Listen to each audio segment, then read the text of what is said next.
Hey guys, tonight we're setting off on one of the slowest and most extraordinary journeys in human history. We're going to wander along lonely mountain ridges, follow ancient stone pathways disappearing into the mist, and spend the evening exploring how generations of ordinary people built what would eventually become the Great Wall of China. So, find a comfortable spot, lower the lights, and let yourself settle in. There's no rush tonight. This is a place for quiet stories, gentle history, and a chance to leave the noise of the modern world behind for a little while. Before we begin our climb through the mountains, I have one small favor to ask. If you enjoy relaxing history that helps you unwind, drift off to sleep, or simply escape into another time, please take a moment to like this video and subscribe to the channel. It may seem like a tiny gesture, but it truly helps this channel continue creating long, peaceful history documentaries for people all around the world. And if you've been listening for a while, I'd love to hear from you in the comments. Tonight's question is a simple one. If you could spend one peaceful night anywhere along the Great Wall, which season would you choose? Spring, summer, autumn, or winter? And why? Leave your answer in the comments before sleep finds you. I always enjoy reading where our fellow history travelers would choose to begin their journey.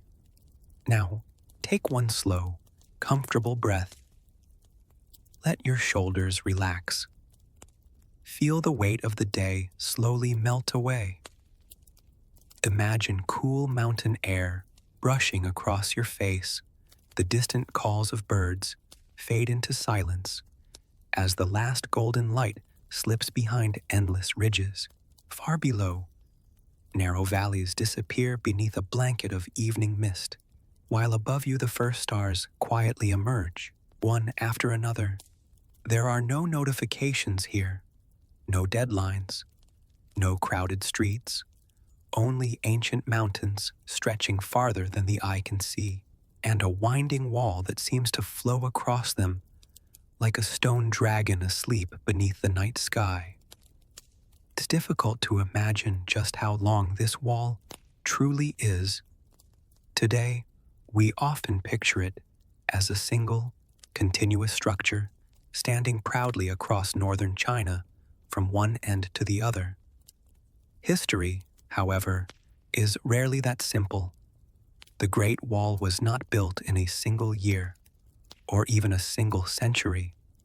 It was shaped across many centuries by countless emperors, ambitious generals, skilled craftsmen, reluctant farmers, weary soldiers, prisoners, and laborers, whose names have long since disappeared into history. Some worked willingly, many did not. Each carried another stone, another brick, another basket of earth, always believing that the next section would somehow make the frontier just a little safer. Tonight, we'll walk beside them, not through the chaos of battle, but through the quiet rhythm of daily work. We'll climb steep mountain trails, listen to the scrape of chisels against rock, watch smoke signals drift into the evening sky, and discover how one of humanity's greatest engineering achievements slowly rose across impossible landscapes. So, get comfortable. Let your breathing become slow and steady. Allow the worries of today to drift a little farther away. With every passing moment, our long walk across the mountains is about to begin, and somewhere beyond the next mist-covered ridge, the first stones of the Great Wall are waiting for us. Before there was one Great Wall. Now that we've settled into the quiet of the mountains, let's travel even farther back in time. Long before the Great Wall became one of the world's most recognizable landmarks. Because, despite what many of us learned growing up, there wasn't originally one Great Wall.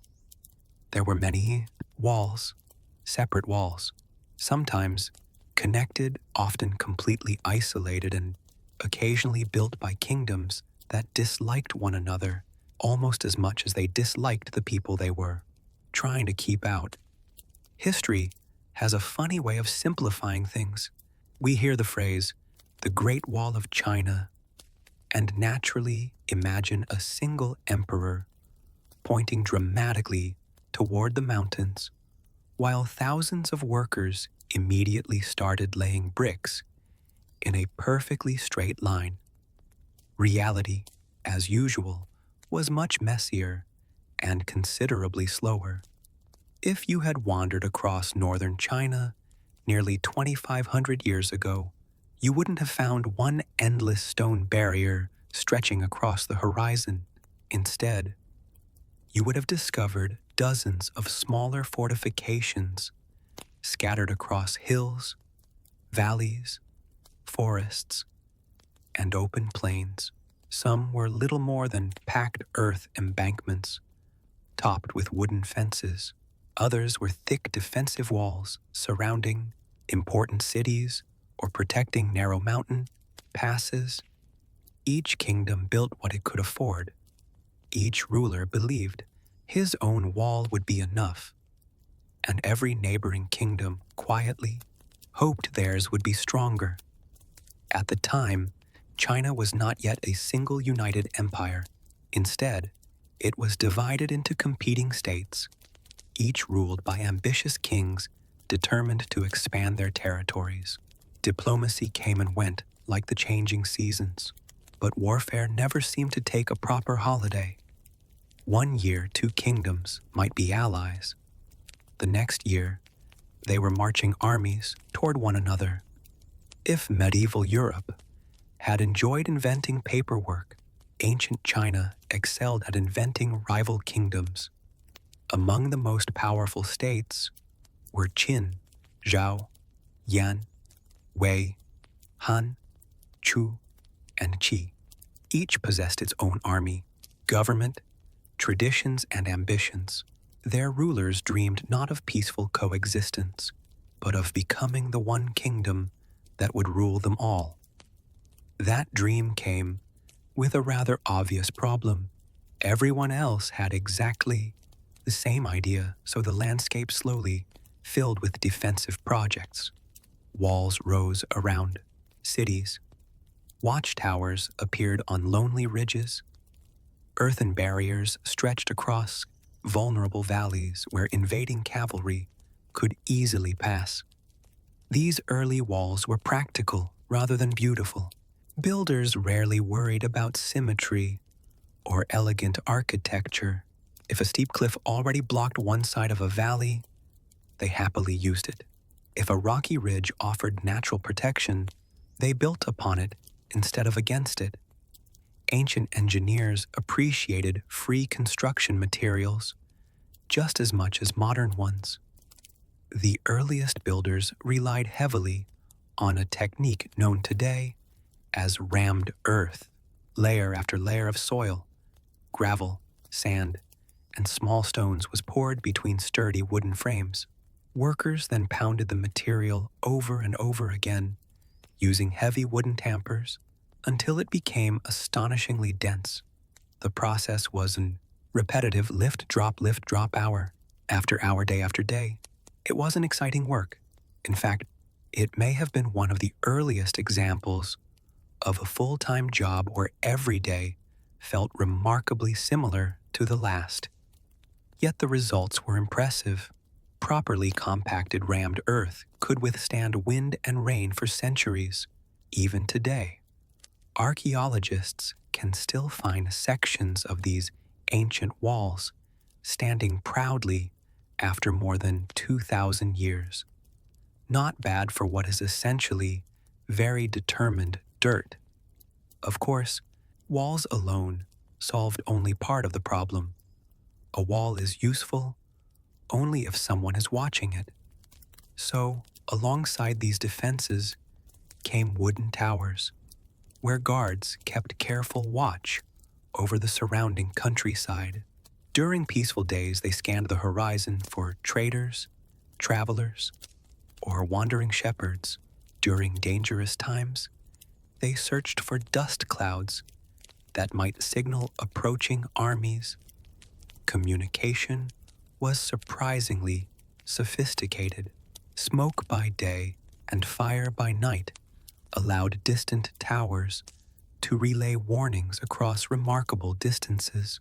One small plume rising into the sky might soon be answered by another several miles away, then another beyond that, carrying urgent news faster than any single rider could manage. It was an ancient network of messages, no batteries required, although admittedly the signal quality depended heavily on the weather.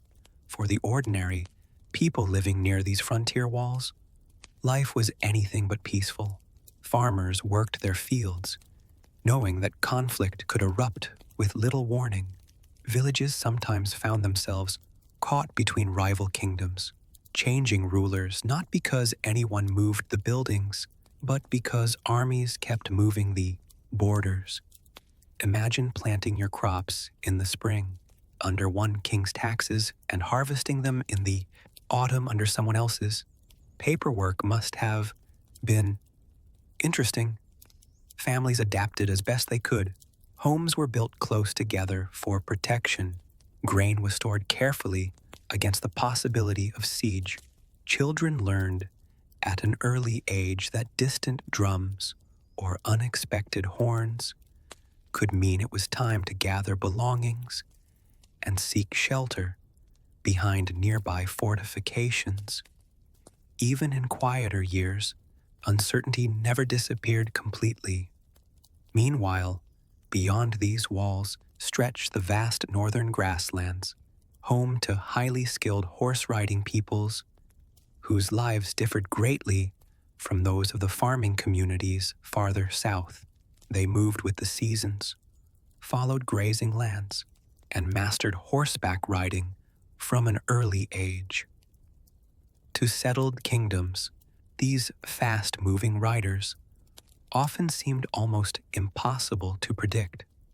One week, the frontier might remain perfectly quiet. The next, mounted raiders could appear seemingly from nowhere, striking isolated settlements before disappearing back across the open plains. This constant uncertainty encouraged rulers to think bigger.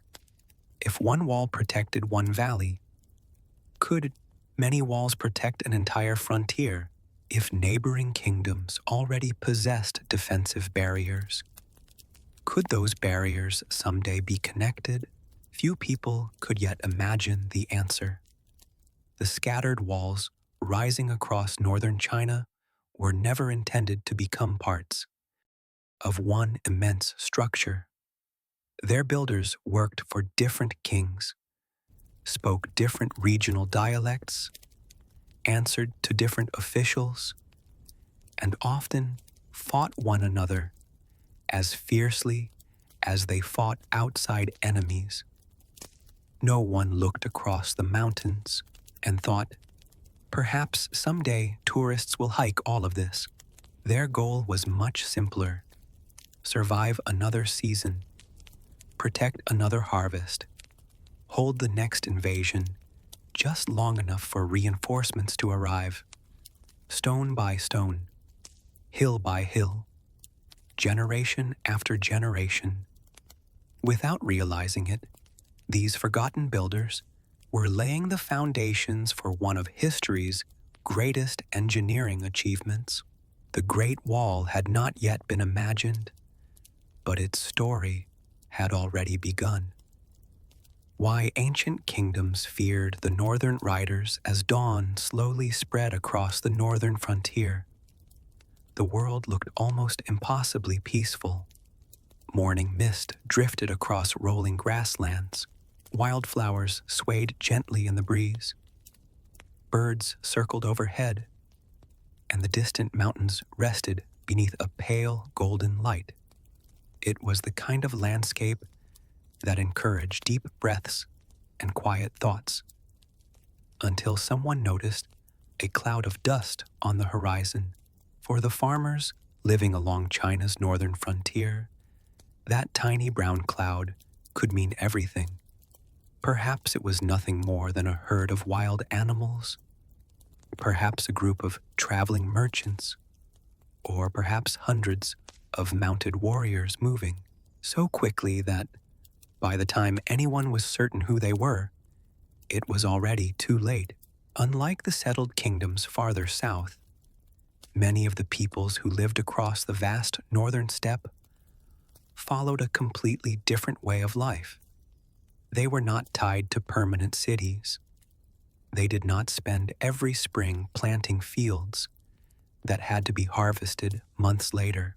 Instead, many traveled with their families, livestock, and herds across enormous grasslands, following fresh grazing land as the seasons changed. Their homes could be packed up, their wealth moved with them. If the pasture became poor, they simply rode somewhere better. To the farming kingdoms, this seemed both fascinating and deeply frustrating. After all, it's rather difficult to defend a border against people whose address is essentially wherever the grass looks nicest this week. From childhood, boys and girls alike in many steppe communities learned skills that amazed their southern neighbors. Children often became comfortable on horseback at an age when many farming children were still learning how to help in the fields. Riding wasn't a special talent. It was simply part of everyday life. Imagine growing up where climbing onto a horse felt as ordinary as putting on your shoes. Although, admittedly, horses are considerably less cooperative. These riders also became highly skilled archers, using powerful composite bows made from wood, horn, and sinew. They could fire accurately while their horses galloped across uneven ground. To soldiers trained to fight in tight formations with spears and shields, this style of warfare felt almost impossible to counter. The riders rarely stood still.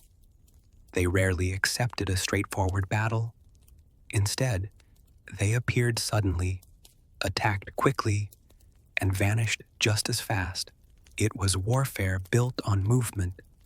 The settled kingdoms, meanwhile, depended on something quite different. Their wealth came from farmland, fields of millet, wheat, and later rice, fed growing populations. Villages became towns, towns became cities. Granaries filled with harvested grain represented months of careful labor. That prosperity also created vulnerability. You cannot simply load an entire harvest onto a horse and gallop away. Fields remain exactly where you planted them. So do houses. So do workshops. And unfortunately, so do tax collectors. Every successful harvest encouraged rulers to expand their kingdoms, but every expansion created longer borders to defend. The northern frontier stretched across mountains, valleys, deserts, and open plains, a landscape so vast that even thousands of soldiers struggled to watch every possible route. Some mountain passes narrowed into natural gateways, where only a few riders could pass at once. Others opened onto endless grasslands, where cavalry could spread out for miles. No kingdom possessed enough troops to stand guard everywhere. That simple reality kept generals awake at night. Well, assuming they weren't already awake, because someone had just spotted another suspicious dust cloud. Historical records describe repeated raids that targeted livestock, food stores, tools, and supplies. Not every encounter was a massive invasion. Many were smaller attacks carried out by fast-moving groups seeking valuable resources. For frontier villages, however, the distinction mattered very little. Whether 20 riders arrived or 200, the danger felt frighteningly real. Families often lived with the constant possibility that peace might end before sunset. Parents taught children where to hide if alarms sounded. Watchmen remained alert on wooden towers overlooking distant hills. Signal fires were prepared long before they were ever needed. Most days passed quietly. Everyone hoped tomorrow would be just as peaceful. Sometimes it was. Sometimes it wasn't. It's important to remember that these frontier relationships were not always defined by war. Trade flourished whenever circumstances allowed. Steppe peoples possessed horses that southern kingdoms greatly admired. Chinese states produced silk, iron tools, grain, and beautifully crafted goods that northern traders valued in return. Markets appeared along sections of the frontier where merchants exchanged products, stories, and occasionally a healthy amount of bargaining. One can safely assume that arguments over prices existed thousands of years before anyone invented the phrase final offer. Cultures influenced one another in countless ways. Ideas traveled alongside goods. Languages borrowed words. Technologies spread gradually from one community to another. History rarely fits into simple categories of friends and enemies. It is usually a complicated mixture of cooperation, competition, misunderstanding, and necessity. Still, periods of peace could disappear quickly. When harvests failed, when political alliances collapsed, when ambitious leaders sought wealth or prestige, or when one side believed the other had become dangerously powerful. The frontier once again became a place of uncertainty. The rulers of the Chinese kingdoms searched constantly for better ways to protect their people. Some increased the size of their armies. Others strengthened mountain fortresses. Many expanded networks of watchtowers, so warnings could travel across the countryside with remarkable speed. And increasingly, they built longer walls, not because anyone imagined walls could stop every attack. No sensible commander believed that. Rather, walls slowed movement. They forced riders toward guarded gates. They gave defenders precious minutes to organize before an enemy reached important settlements. Sometimes, a few extra minutes could decide the fate of an entire province. Those minutes were worth every basket of earth, every heavy stone, every aching muscle. As the decades passed, the scattered kingdoms invested more labor into these defensive barriers. Each ruler hoped that a stronger frontier would bring greater security. Instead, something unexpected happened.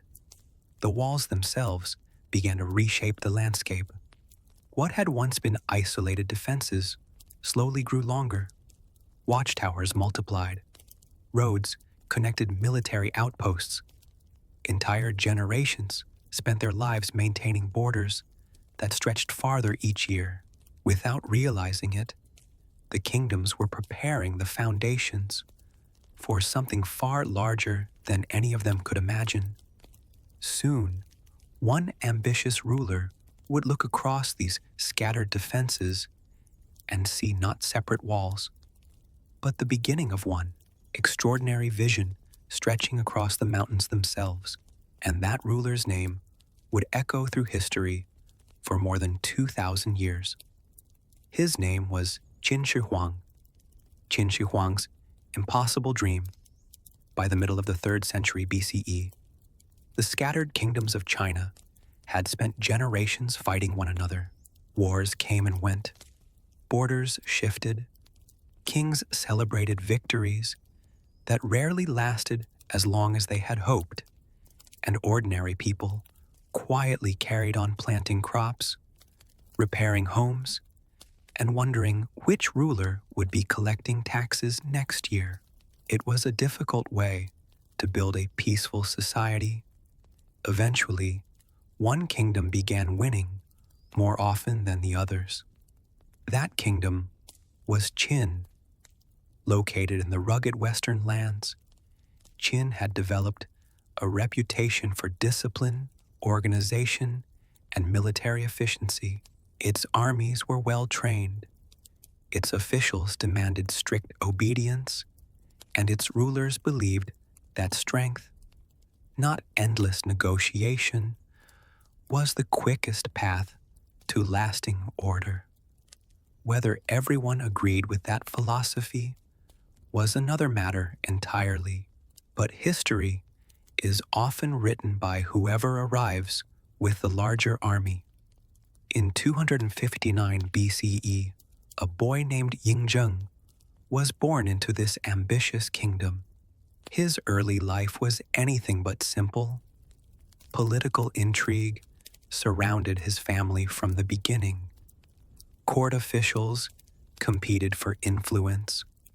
Rival nobles watched one another with suspicion, and alliances shifted as quietly as shadows across a palace floor.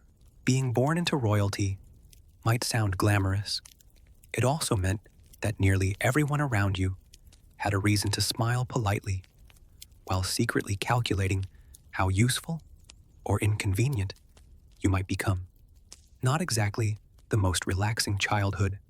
At just 13 years old, Yingzheng became king of Qin. Of course, being 13 did not mean he immediately controlled every decision. Experienced ministers governed on his behalf, while the young king learned the complicated business of ruling one of the strongest states in China. But as the years passed, he gradually assumed complete authority, and once he did, everything began to change. Yingzheng possessed extraordinary ambition. While many rulers dreamed of defeating one neighboring kingdom, he imagined conquering all of them. To many observers, the idea sounded almost impossible. China had remained divided for centuries. Each kingdom had its own traditions, its own government, its own proud history. Uniting them all seemed about as likely as convincing 7 rival cats to share one comfortable bed. Yet Qin's armies continued advancing. One after another, rival states fell. Han Zhao Weidongqiu Yanqi. Each defeat reshaped the political map. Each victory brought Yingzheng one step closer to something no previous ruler had achieved. Finally, in 221 BCE, the last major rival surrendered. For the first time in history, much of China stood under the rule of a single emperor. Yingzheng adopted a new title that reflected this unprecedented achievement. He called himself Qin Shi Huang, the first emperor. It was a remarkably confident title. To be fair, after unifying an empire that had spent centuries fighting itself, confidence was probably understandable. But conquering the kingdoms was only the beginning. Winning wars and governing an enormous empire were 2 very different challenges. Across the newly united realm, people spoke different dialects. They used different systems of measurement. Even the written characters varied from one former kingdom to another. Imagine trying to run an empire where one region measured distance one way, another weighed grain differently, and a third couldn't easily read official documents sent from the capital. Administrative meetings must have been interesting. Qin Shi Huang believed that unity required more than military victory. He introduced sweeping reforms. Weights and measures were standardized. Currency became more consistent. Roads were expanded. The written script was unified, so officials across the empire could communicate more effectively. Even the width of wagon axles was standardized to help create more reliable roads. It was an astonishing effort to transform many former kingdoms into one functioning state. The emperor wanted travelers, merchants, soldiers, and government officials to move across the empire with fewer obstacles than ever before.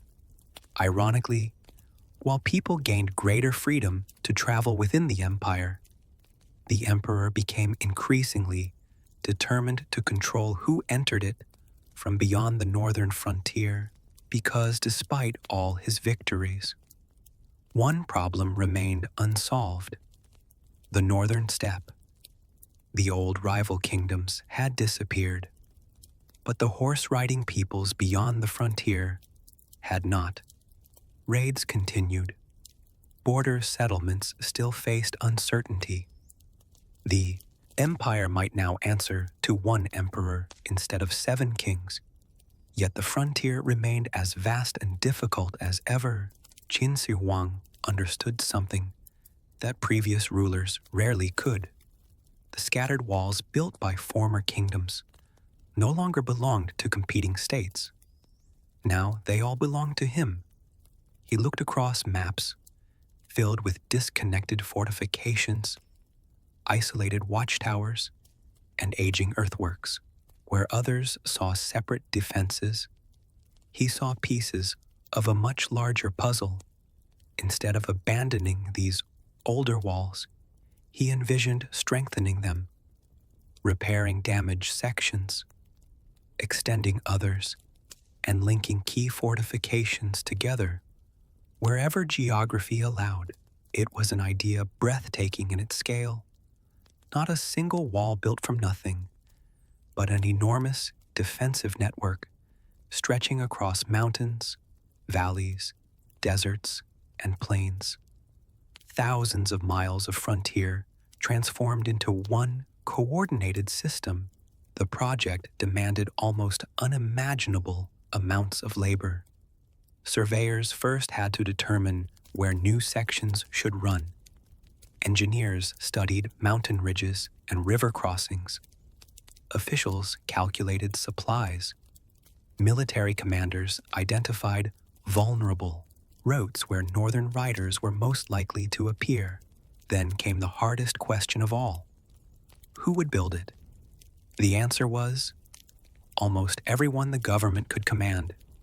Soldiers between campaigns, convicted criminals serving punishment, peasants drafted into compulsory labor, skilled craftsmen, stonemasons, carpenters, blacksmiths, cart drivers, animal handlers, cooks, water carriers, messengers. Entire communities found themselves supporting the emperor's impossible vision. For many families, receiving notice of labor service brought mixed emotions. Some believed they were contributing to the protection of the empire. Others feared months, or even years, away from home. Fields still needed planting. Children still needed parents. Elderly relatives still required care. History remembers the emperor's grand vision. The ordinary people remembered sore backs, blistered hands, and impossibly steep mountain paths. Yet the work began, not with dramatic ceremonies, not with triumphant music, but with surveyors quietly walking across lonely ridges, placing markers into rocky ground, and deciding where the first new sections would rise. Each wooden stake represented another future wall, another tower, another road, another supply depot, another challenge. Standing atop those windswept mountains, Qin Shi Huang could never have known that more than 2,000 years later, millions, of people from every corner of the world would travel enormous distances simply to walk along the defenses he had imagined. His dream was ambitious. Some would call it visionary. Others would call it ruthless. Most historians agree it was probably both, because every great monument carries two stories. One is the story of remarkable achievement. The other belongs to the countless ordinary people whose quiet labor made that achievement possible. And as our journey continues, we'll leave the emperor's palace behind and follow those workers into the mountains, where the real construction of the Great Wall was only just beginning. Choosing mountains instead of easy ground if you were handed the impossible task of building a defensive wall thousands of miles long, your first instinct would probably be to choose the easiest route: wide valleys, gentle hills, flat ground where carts could roll without tipping over every few minutes. That seems perfectly reasonable. The builders of the Great Wall, however, often looked at the steepest mountains they could find and quietly said, "Yes, let's build up there." It's one of those decisions that makes perfect military sense and absolutely terrible construction sense. Yet again and again, the mountains won.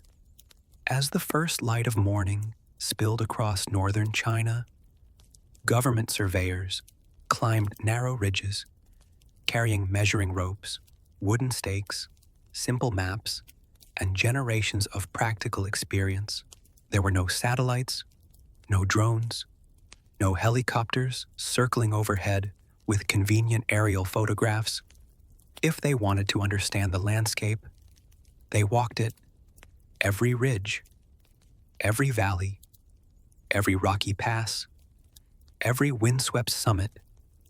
Sometimes for weeks at a time, the men responsible for choosing the wall's route understood something that every experienced soldier already knew. Nature is often the best engineer. A steep cliff doesn't ask for wages.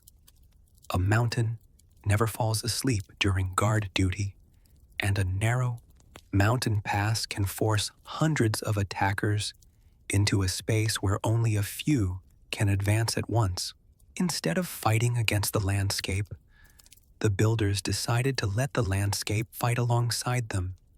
It was an elegant idea. The mountains already existed. Someone might as well put them to work. Northern China is home to an astonishing variety of terrain. Jagged mountain ranges rise suddenly from broad plains. Deep valleys twist between rocky peaks. Rivers carve natural pathways through the hills, while forests blanket entire slopes in shades of deep green. To modern hikers, these landscapes appear breathtaking. To ancient engineers, they appeared breathtaking for rather different reasons, mostly because climbing them while carrying construction materials was exhausting. Surveyors searched constantly for ridgelines. High ground offered tremendous advantages. From elevated watchtowers, soldiers could see approaching riders many miles away. Signal fires burned on mountaintops became visible across great distances. Smoke, drifting into the sky, could leap from one tower to another, until warnings spread across entire regions within remarkably short periods. Visibility meant survival. A guard who spotted danger early gave nearby villages precious time. Time to prepare, time to gather supplies, time to close gates, time to send reinforcements. Sometimes history is measured not in years, but in minutes. The surveyors also paid careful attention to the shape of the mountains themselves. Not every ridge was suitable. Some were too steep for workers to climb safely. Others contained unstable rock that could collapse after heavy rain. Certain slopes became dangerously icy during winter, while others remained exposed to fierce winds that seemed determined to throw anyone carrying a basket of stones back down the mountain. Ancient builders quickly learned which mountains welcomed construction and which preferred to be left alone. Although, to be fair, very few mountains were actually welcoming. When a promising route appeared, officials marked the ground with wooden stakes. Small groups of laborers cleared bushes and loose rocks, opening narrow pathways where larger work crews could later travel. Every marker represented another decision, another future section of wall, another challenge waiting patiently for human determination. Occasionally, geography created opportunities too good to ignore. A razor-thin ridgeline stretching between two towering peaks might require only a relatively short wall to block an important route. Elsewhere, towering cliffs already protected one side of a mountain. The builders simply connected natural rock formations with carefully constructed masonry. Why build an entire obstacle when nature had already completed half the project? It's a strategy that engineers still admire today. Of course, choosing the mountains created countless new problems. Every stone, every timber beam, every basket of packed earth, every tool, every cooking pot, every sack of grain, every drop of drinking water, everything had to be carried uphill. There were no paved roads, no mechanical lifts, no cranes towering above the valleys, only narrow footpaths winding upward through forests and across rocky slopes. Some paths became so steep that workers climbed almost on hands and knees. Imagine carrying a heavy basket filled with stones while balancing on uneven rocks, knowing you would probably repeat the same journey dozens of times before sunset. Suddenly, modern staircases don't seem quite so inconvenient. Animals helped whenever they could. Mules, donkeys, horses, and oxen transported supplies along the gentler sections of the route. But even the strongest animals eventually reached places too narrow or too dangerous to continue. From that point onward, human shoulders took over. Teams of laborers developed remarkable coordination. Long wooden poles rested across their shoulders while heavy loads hung from each end. Walking together became essential. If one person stumbled, everyone felt it. Step by careful step, they climbed higher into the mountains. Their pace was slow, steady, patient. The rhythm rarely changed. Lift, walk, rest, lift. Again. The mountains quietly taught every newcomer the same lesson. Rushing achieved very little. Steady progress accomplished everything. Weather added another layer of uncertainty. Morning, sunshine could disappear behind dark clouds within minutes. Heavy rain transformed narrow trails into slippery ribbons of mud. Dense fog sometimes swallowed entire ridges, reducing visibility to only a few steps ahead. In winter, snow concealed loose rocks beneath soft white blankets, while freezing winds swept across exposed peaks with astonishing force. The mountains cared nothing for imperial schedules. Construction happened only when nature allowed it. Even so, the surveyors rarely abandoned their plans. If one route proved impossible, they searched for another. If a cliff blocked the way, they followed the ridge until the terrain became manageable again. Their goal was never perfection, It was practicality. The wall did not need to be beautiful. It needed to work.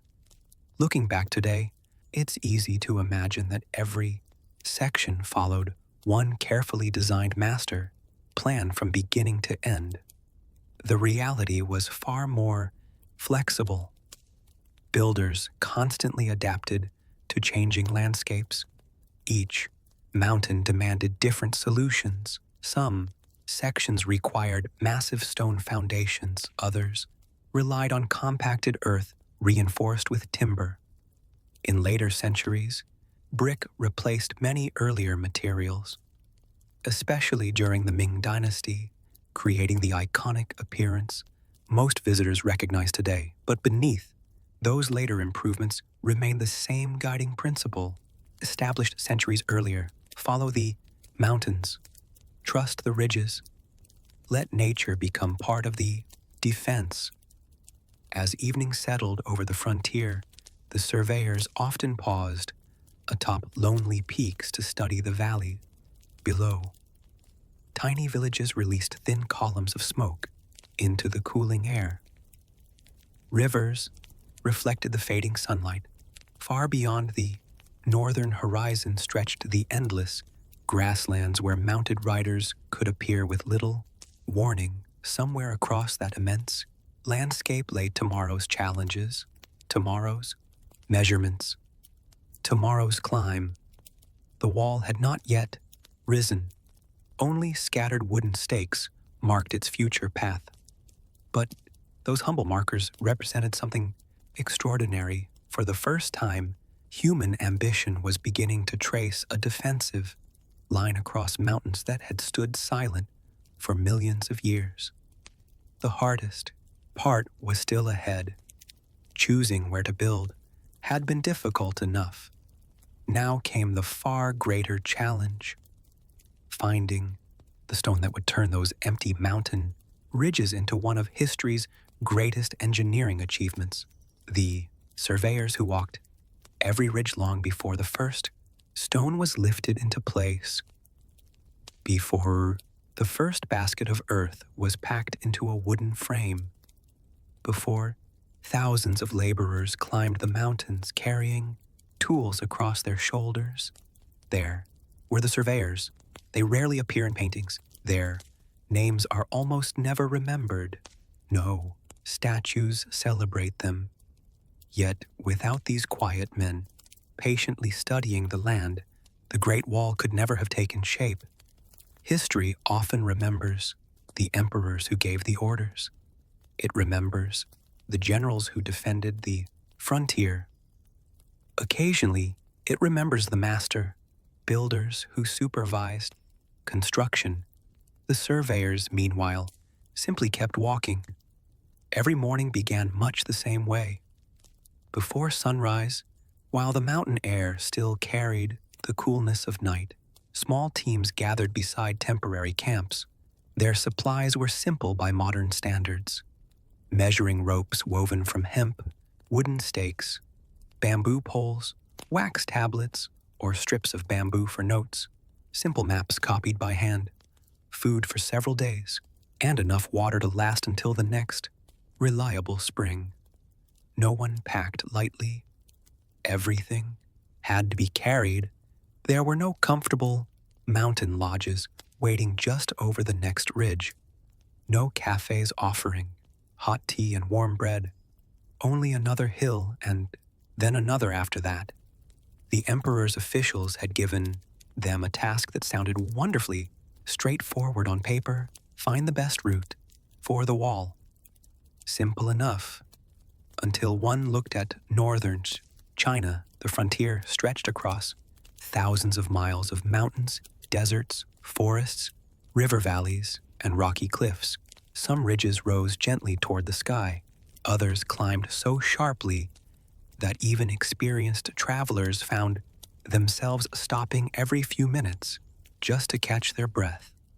Ancient paperwork has always had a remarkable talent for making impossible jobs sound pleasantly manageable. The surveyors understood that every decision mattered. Move the wall too low on a hillside, and enemy riders might simply occupy the higher ground. Place it too high, and construction could become nearly impossible.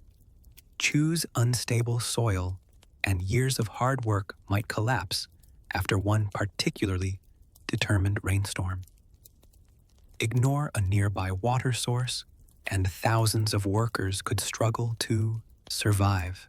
Every ridge carried questions. Every valley demanded answers, so they walked, hour after hour, day after day. Sometimes for months, they climbed narrow paths where loose stones rolled beneath their sandals. They crossed streams fed by melting snow high in the mountains. They rested beneath twisted pine trees whose roots clung stubbornly to bare rock as though refusing to surrender to gravity. The farther they traveled, the quieter the world became. The sounds of busy towns disappeared behind them. Instead, they heard wind moving through mountain grass, the distant cry of hawks circling overhead, the steady crunch of boots against gravel. Occasionally, the cheerful complaint of someone discovering that another short climb had turned out to be considerably longer than expected. Human nature, it seems, has changed very little in 2,000 years. Without modern instruments, the surveyors depended upon observation and experience. They watched how rivers carved through valleys. They noticed where rainwater naturally flowed after storms. They studied exposed cliffs, searching for cracks that might weaken future foundations. Some carried simple sighting tools to estimate straight lines across uneven ground, while others relied on carefully stretched ropes and measured pacing to judge distances. It was not perfect. It didn't need to be. It only needed to be accurate enough that thousands of workers following behind could trust the path. One of their greatest challenges was visibility. A watchtower was only useful if its guards could actually see the next tower, so surveyors often climbed to the highest points available, scanning distant ridges beneath the morning sun. Could smoke signals travel clearly between these peaks? Would a beacon fire remain visible during winter? Would fog settle in this valley more often than elsewhere? The answers determined where future towers would rise. Imagine standing alone atop a windswept mountain with nothing but endless ridges stretching toward the horizon. Somewhere out there lay the next perfect location. You simply had to find it. The surveyors also searched constantly for practical resources. Building a wall required astonishing amounts of stone, timber, water, and earth. Transporting these materials across mountains was exhausting. Finding them nearby could save months of labor. Whenever they discovered solid rock suitable for quarrying, they marked the location. Dense forests promised valuable timber for scaffolding and temporary structures. Reliable springs meant future camps could survive even during long construction seasons. Sometimes the best wall route was not the shortest one. It was the one that kept essential resources within reach. The mountains quietly dictated the plan. Not every discovery brought good news. There were days when promising ridges ended abruptly in cliffs far too dangerous for construction. Some valleys looked inviting from a distance, but revealed unstable ground once explored more closely. Heavy rains occasionally erased narrow trails overnight, forcing entire teams to begin their search again. Nature had little interest in cooperating with imperial ambition, and yet the surveyors rarely complained in official records. Whether this reflected remarkable discipline or simply a sensible desire not to criticize the emperor's favorite construction project is difficult to say. perhaps a little of both. As evening approached, the teams established small camps wherever the terrain allowed. Simple tents or temporary shelters protected them from the wind. Small cooking fires flickered among the rocks. Meals were modest: millet porridge, flatbread, dried vegetables, perhaps a little preserved meat if supplies permitted. After walking 20 miles through steep mountains, however, even the simplest supper probably tasted magnificent. When darkness settled over the frontier, they often looked toward the northern horizon. The grasslands stretched endlessly beneath the sky, crowded with stars. Somewhere beyond that darkness rode the very people whose movements had inspired this enormous undertaking. The frontier appeared peaceful. It did not always remain so. At sunrise, the surveyors continued. Another ridge, another valley, another decision that would shape the wall for generations. Wooden stakes gradually appeared across the landscape like quiet promises. Each marker represented countless future footsteps. Soon, engineers would arrive, then quarry workers, then carpenters, then thousands upon thousands of laborers carrying stone, earth, bricks, and timber toward the mountains. But none of them could begin until the surveyors finished. Their work required patience rather than glory, careful judgment rather than dramatic heroics. No battles were fought, no victories celebrated, only the steady, thoughtful progress of people who understood that the strongest walls begin not with stone, but with knowing exactly where the first stone should rest. And as the last surveyor descended from another lonely ridge, the next stage of the emperor's impossible dream quietly drew closer. The mountains had revealed their path. Now it was time to carve that path from the rock itself, quarrying stone by hand. With the surveyors finally satisfied that the wall's route had been carefully chosen, another group of workers quietly stepped into the story. They were not soldiers. They were not generals. Most were not famous architects whose names would be preserved in history. Instead, they were quarrymen, men whose lives revolved around one simple but exhausting question: how do you persuade an enormous mountain to give you one more stone? As it turns out, very slowly, and with considerably more sweat than the mountain seemed willing to appreciate. Long before bricks became common along many sections of the Great Wall, stone formed the backbone of construction wherever mountains provided it. Massive rocks created strong foundations, reinforced steep slopes, and gave watchtowers the strength to withstand harsh northern winters. The builders understood an important lesson. If the mountain already contained strong stone, there was very little point hauling the same material from 50 miles away. Transportation consumed precious time, strong backs, healthy animals, and endless patience. So, wherever possible, they built using whatever nature had already placed nearby.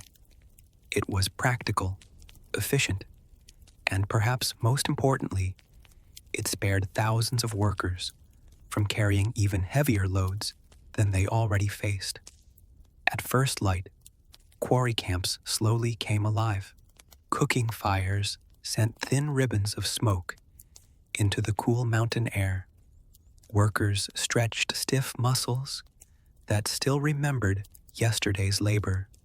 Some quietly ate bowls of millet porridge, while others inspected their tools before another long day began. The mountain, meanwhile, waited with complete indifference. It had been standing there for millions of years. It wasn't especially concerned about today's schedule. Ancient quarrying demanded remarkable skill. The workers did not possess modern explosives. There were no roaring excavators, no diamond-tipped cutting machines, no powerful cranes waiting nearby to lift multi-ton blocks into convenient positions. Everything depended upon human hands, simple iron tools, careful planning, and an astonishing amount of determination. The quarry masters began by studying the exposed rock. Not every stone was worth cutting. Some contained hidden cracks that might split unexpectedly. Others were too soft to survive years of freezing winters.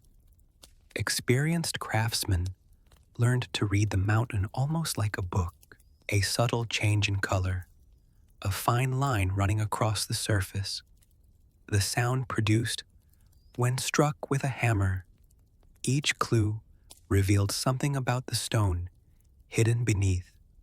Years of experience taught them which rocks promised strength and which promised disappointment. Once a suitable section had been chosen, workers marked straight lines across its surface using charcoal or red pigment. These markings guided the first cuts. Then came the slow rhythm that echoed across countless mountainsides. Hammer, dot, chisel, hammer, chisel, again and again, hour after hour. The sharp ring of iron against stone drifted across the valleys like a strange kind of music. Not fast, not dramatic, simply steady. The mountain surrendered, only a tiny piece at a time. The quarrymen accepted this without complaint. Well, without official complaint at least. One imagines that private conversations around the evening fire may have contained a few colorful opinions about particularly stubborn rocks. The process demanded extraordinary patience. Workers first cut narrow grooves into the stone. These channels gradually became deeper until the block began separating from the surrounding rock. Sometimes wooden wedges were driven into the grooves and soaked with water. As the wood expanded, gentle pressure slowly encouraged the stone to crack along carefully chosen lines. It was surprisingly clever. Instead of fighting the mountain with overwhelming force, they persuaded it very patiently, very persistently. Of course, mountains occasionally refuse to cooperate. A perfectly shaped block might fracture unexpectedly moments before completion. Days of careful work disappeared with one loud crack. Imagine spending 3 days preparing a beautiful stone only to watch it split neatly into 2 completely useless pieces. Even the calmest craftsman probably needed a moment of quiet reflection after that. Once freed, the stone still faced another challenge. It had to be moved. Large blocks weighed hundreds of kilograms. Some weighed far more. Lifting them was impossible, so the workers relied upon levers, ropes, wooden rollers, and pure teamwork. Long poles acted as giant levers. Dozens of men pushed together, while others guided the block onto prepared sledges or thick wooden rollers. Progress measured itself in inches rather than yards. Every movement required coordination. If one person pushed too early, if another slipped, if a rope snapped, the entire operation could become dangerous in an instant. Communication mattered almost as much as strength. Foremen shouted simple commands: push, stop, lift, lower, again. Soon entire groups moved almost as though sharing a single rhythm. Slow, careful, methodical. There was no prize for speed, only for finishing the day with everyone still alive. The quarry itself became a world of dust. Every hammer strike released tiny clouds of powdered stone. By midday, clothes turned pale gray, hair collected, fine layers of grit. Hands grew rough beneath endless friction. When the wind shifted, dust drifted through the camp until even the simplest meal carried the faint taste of the mountain. No one would have called quarry work glamorous, essential, certainly, comfortable, not particularly.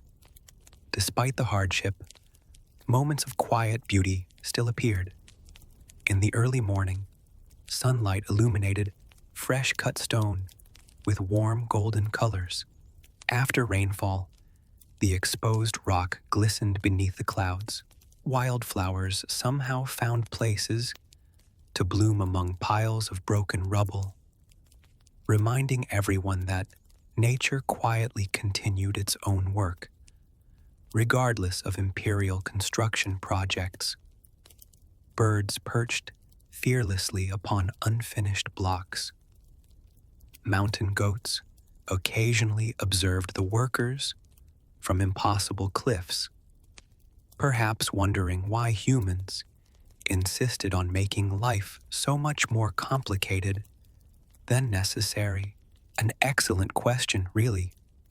As afternoon slowly turned toward evening, finished stones accumulated beside the quarry. Some would become foundations. Others would strengthen watchtowers. Many would disappear into long stretches of wall that still existed only in the surveyor's imagination. The workers paused occasionally to look across the surrounding mountains. Far away, tiny columns of smoke marked distant camps where thousands of other laborers prepared roads, gathered timber, packed earth, or carried supplies toward the frontier. Every task depended upon another. The Great Wall was not one project. It was thousands of small projects unfolding together across an enormous landscape. As darkness settled over the quarry, the ringing of hammers gradually faded. Cooking fires flickered to life. Tired conversations drifted through the cooling air.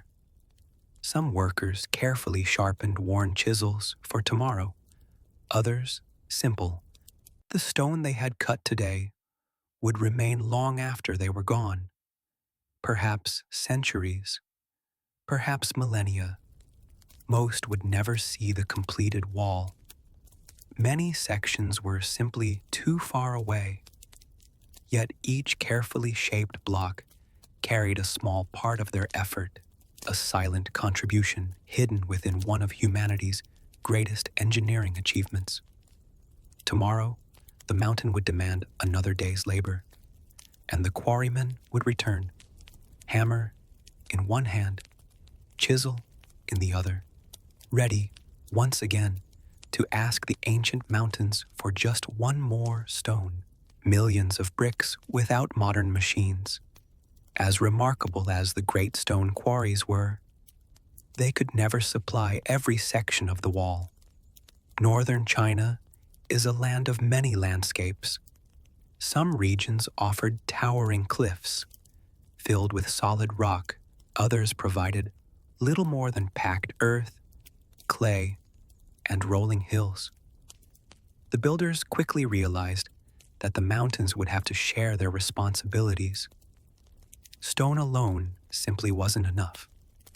And so, another quiet industry began, one that would eventually produce millions upon millions of bricks, all without the help of electricity, conveyor belts, hydraulic presses, or roaring factory machines.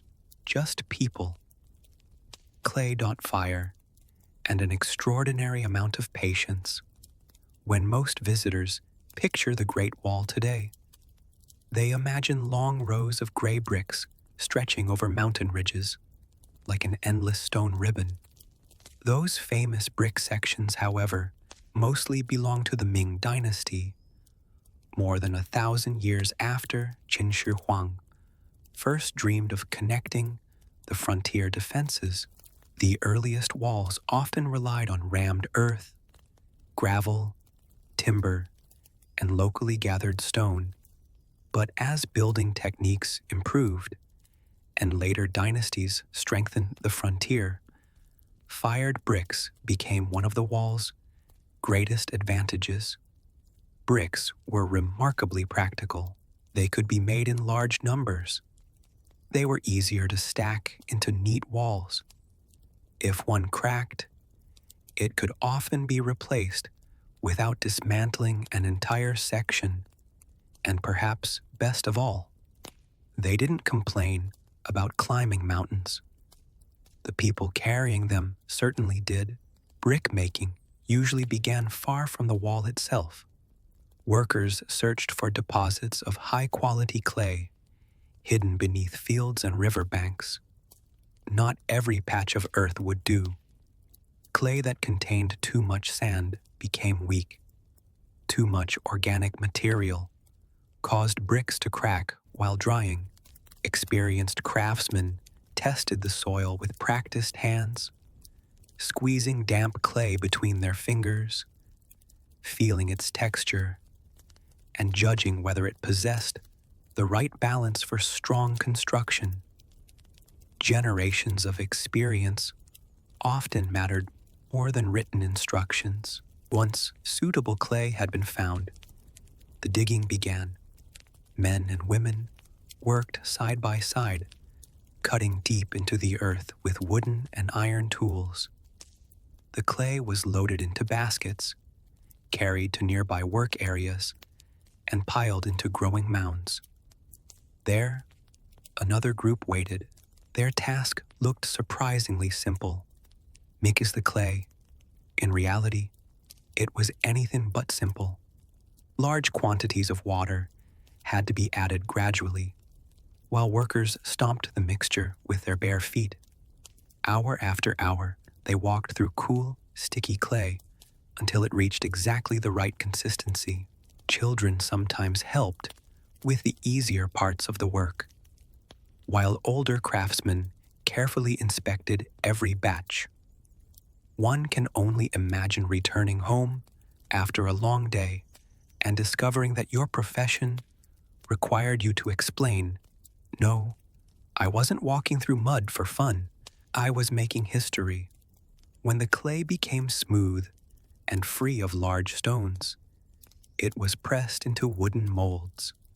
Each mold had been carefully built so that every brick would emerge nearly identical in size.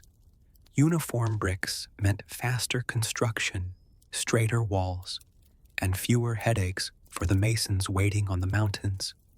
Fresh bricks slid gently from their molds and were arranged in long rows beneath the open sky.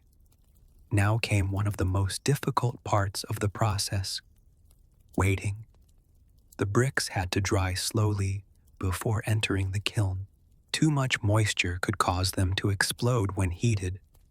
Too much direct sunlight could produce uneven drying and dangerous cracks. So workers watched the weather with almost constant attention. Bright sunshine pleased them. Sudden rainstorms did not. Imagine spending weeks shaping thousands of bricks, only to see an unexpected downpour undo days of careful work. The sky occasionally became the most frustrating supervisor on the entire project. After drying, the bricks were stacked inside large kilns. These ovens, built from clay and stone, became the beating heart of every brick-making camp. Fuel was gathered from nearby forests. Wood disappeared into roaring fires that burned day and night. Temperatures climbed steadily. The firing process demanded remarkable precision. Too little heat produced soft bricks that crumbled under pressure. Too much heat warped their shape or caused them to crack. Master kiln operators judge the fire largely by experience, the color of the flames, the smell of the smoke, the changing glow inside the kiln. Centuries before thermometers became common, these craftsmen relied upon careful observation. Their eyes became the instruments. Their experience became the science. For several days, the fires burned almost continuously. Workers took turns feeding the flames throughout the night. The mountains around them glowed softly beneath drifting sparks, while smoke curled upward into the darkness. Somewhere in those glowing kilns, ordinary clay slowly transformed into something astonishingly durable. There is something quietly beautiful about that transformation. Soft earth becoming stone-like through nothing more than patience and fire. Once the firing ended, however, no one rushed to unload the kiln. Cooling happened gradually, very gradually. Opening the kiln too soon could ruin an entire batch. So the workers waited once more. History, it seems, often rewards the patient. Finally, the doors were opened. Rows upon rows of finished bricks emerged, their colors ranging from pale gray to warm reddish-brown depending on the clay and firing conditions. Craftsmen inspected each one carefully. The best bricks produced a clear ringing sound when gently struck together. A dull sound often revealed hidden cracks. Those imperfect bricks were set aside for less demanding uses or broken apart and recycled whenever possible. Waste represented labor. Labor represented time. Time was something the empire could never fully replace. Then came perhaps the hardest challenge of all: moving the bricks. A single brick feels manageable. Carry one in each hand, and life remains reasonably pleasant. Now imagine transporting millions of them across steep mountain trails, where carts could barely travel. Suddenly, the word manageable begins to lose its meaning. Where roads existed, ox carts and wagons carried heavy loads. Boats transported bricks along rivers whenever geography allowed. But eventually, every journey reached terrain too rough for wheels. From there, human strength once again became the empire's greatest machine. Workers loaded bricks into woven baskets suspended from shoulder poles. Others stacked them carefully onto sledges pulled by teams of men. Animals carried as much as they safely could before narrow ridges forced the burden back onto human backs. Step by exhausting step, the bricks climbed the mountains. Each one represented hours of digging, mixing, molding, drying, firing, cooling, inspecting, transporting, before a single mason ever placed it into the wall. Standing on a mountain ridge today, it's easy to admire the finished structure without thinking about each individual brick beneath your feet. But every one of those bricks has its own quiet story. Someone dug the clay. Someone carried the water. Someone fed the kiln through a cold night. Someone lifted that finished brick onto aching shoulders and climbed a mountain with it. Then someone else carefully placed it into the growing wall. No machines, no engines, no electricity, only countless ordinary people, repeating small tasks so many times that, together, they achieved something extraordinary. The Great Wall was never built by a single brilliant moment of inspiration. It rose because millions of ordinary actions were performed with remarkable persistence. One brick, then another, and another after that, until the mountains themselves began to wear a crown of stone stretching farther than anyone standing there could possibly see. But bricks alone could not build a wall. Soon, thousands of skilled masons would begin the slow, careful work of fitting those countless pieces together, turning piles of materials into a fortress that would watch over the frontier for centuries to come, carrying supplies across impossible terrain. By now, the mountains had begun to change. Surveyors had marked the routes. Quarries echoed with the steady rhythm of hammers. Brick kilns glowed through the night. Small construction camps appeared along lonely ridges where, only a few months earlier, there had been nothing but wind and scattered pine trees. Everything seemed ready. There was just one small problem. Almost none of the building materials were actually where they needed to be. Stone rested inside distant quarries. Bricks cooled beside smoky kilns. Timber remained deep within mountain forests. Food was stored in villages far below. Water flowed in streams that often sat hundreds of feet beneath the construction sites, and every single piece of it had to reach the top of the mountains. Without trucks, without railways, without cable cars, without engines of any kind. If building the Great Wall was an extraordinary achievement, getting the supplies there may have been an even greater one. The empire quickly discovered a simple truth.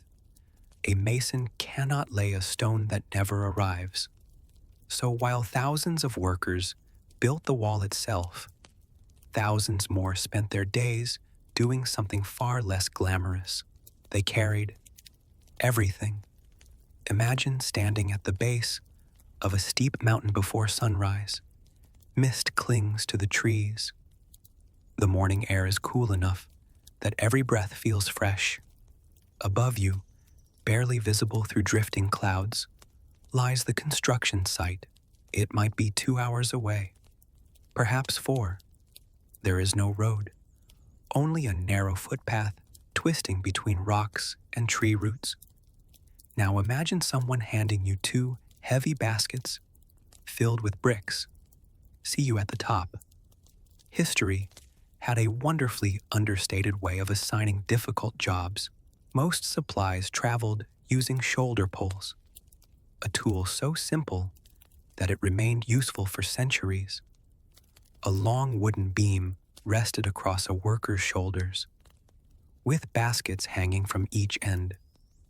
The design allowed the weight to balance naturally, making heavy loads slightly easier to carry. Slightly being the important word. Balanced bricks are still bricks. Balanced stones remain stubbornly heavy. Yet experienced carriers developed astonishing endurance. Their footsteps settled into a slow, deliberate rhythm. Step, breathe, step, breathe. Never hurry.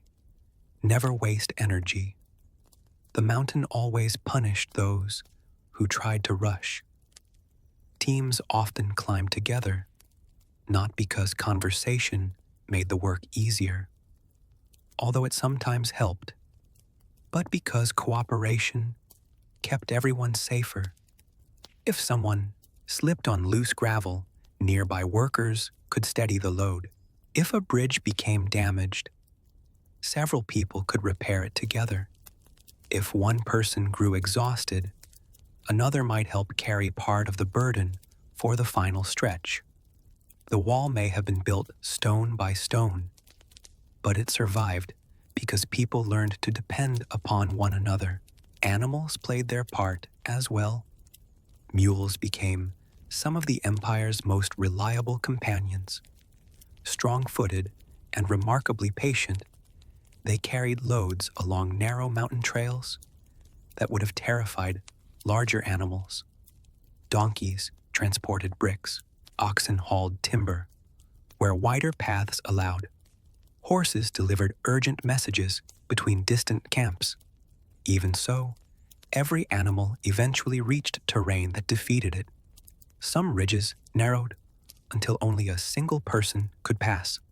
Others climbed over jagged rocks where no cartwheel could survive. Beyond those points, human muscles once again became the empire's greatest resource.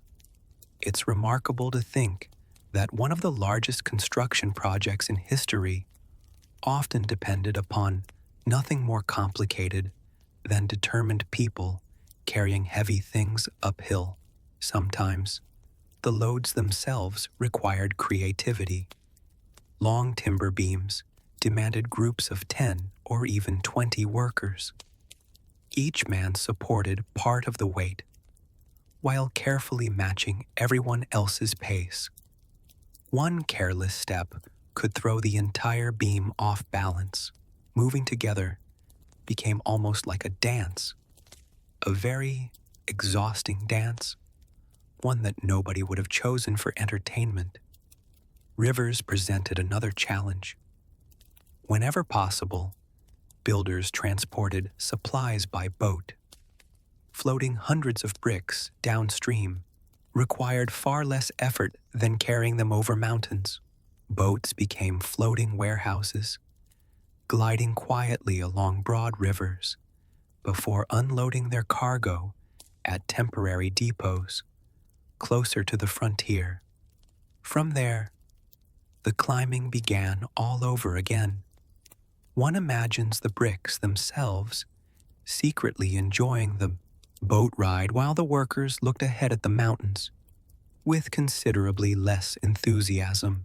The empire also established supply stations along major routes.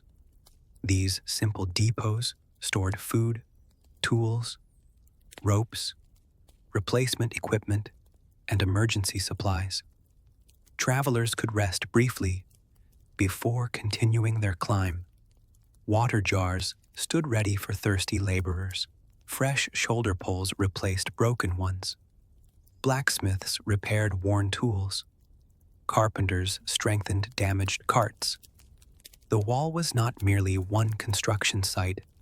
It was an enormous network of workshops, kitchens, storage yards, camps, and mountain trails stretching across hundreds of miles. Each depended upon the others. Without food, the workers weakened. Without tools, construction stopped. Without supplies, everything stopped. Weather constantly threatened this delicate system. Heavy rain transformed narrow paths into rivers of mud. Carts sank into soft ground. Wooden bridges washed away. Fog concealed dangerous cliffs, only a few steps ahead. Winter brought deep snow and thick ice, turning familiar routes into hazardous obstacles. Even experienced carriers sometimes found themselves moving no faster than a careful walking pace. Nature politely reminded the empire that it remained in charge. Then there was the wind. High on exposed ridges, powerful gusts swept across the mountains with astonishing force. A worker carrying timber suddenly became something rather similar to a human sail. Maintaining balance required constant attention. Fortunately, most loads were considerably heavier than the average breeze. Usually, despite every difficulty, the supply lines rarely stopped completely. When one route became blocked, another was found. If a bridge collapsed, temporary crossings appeared.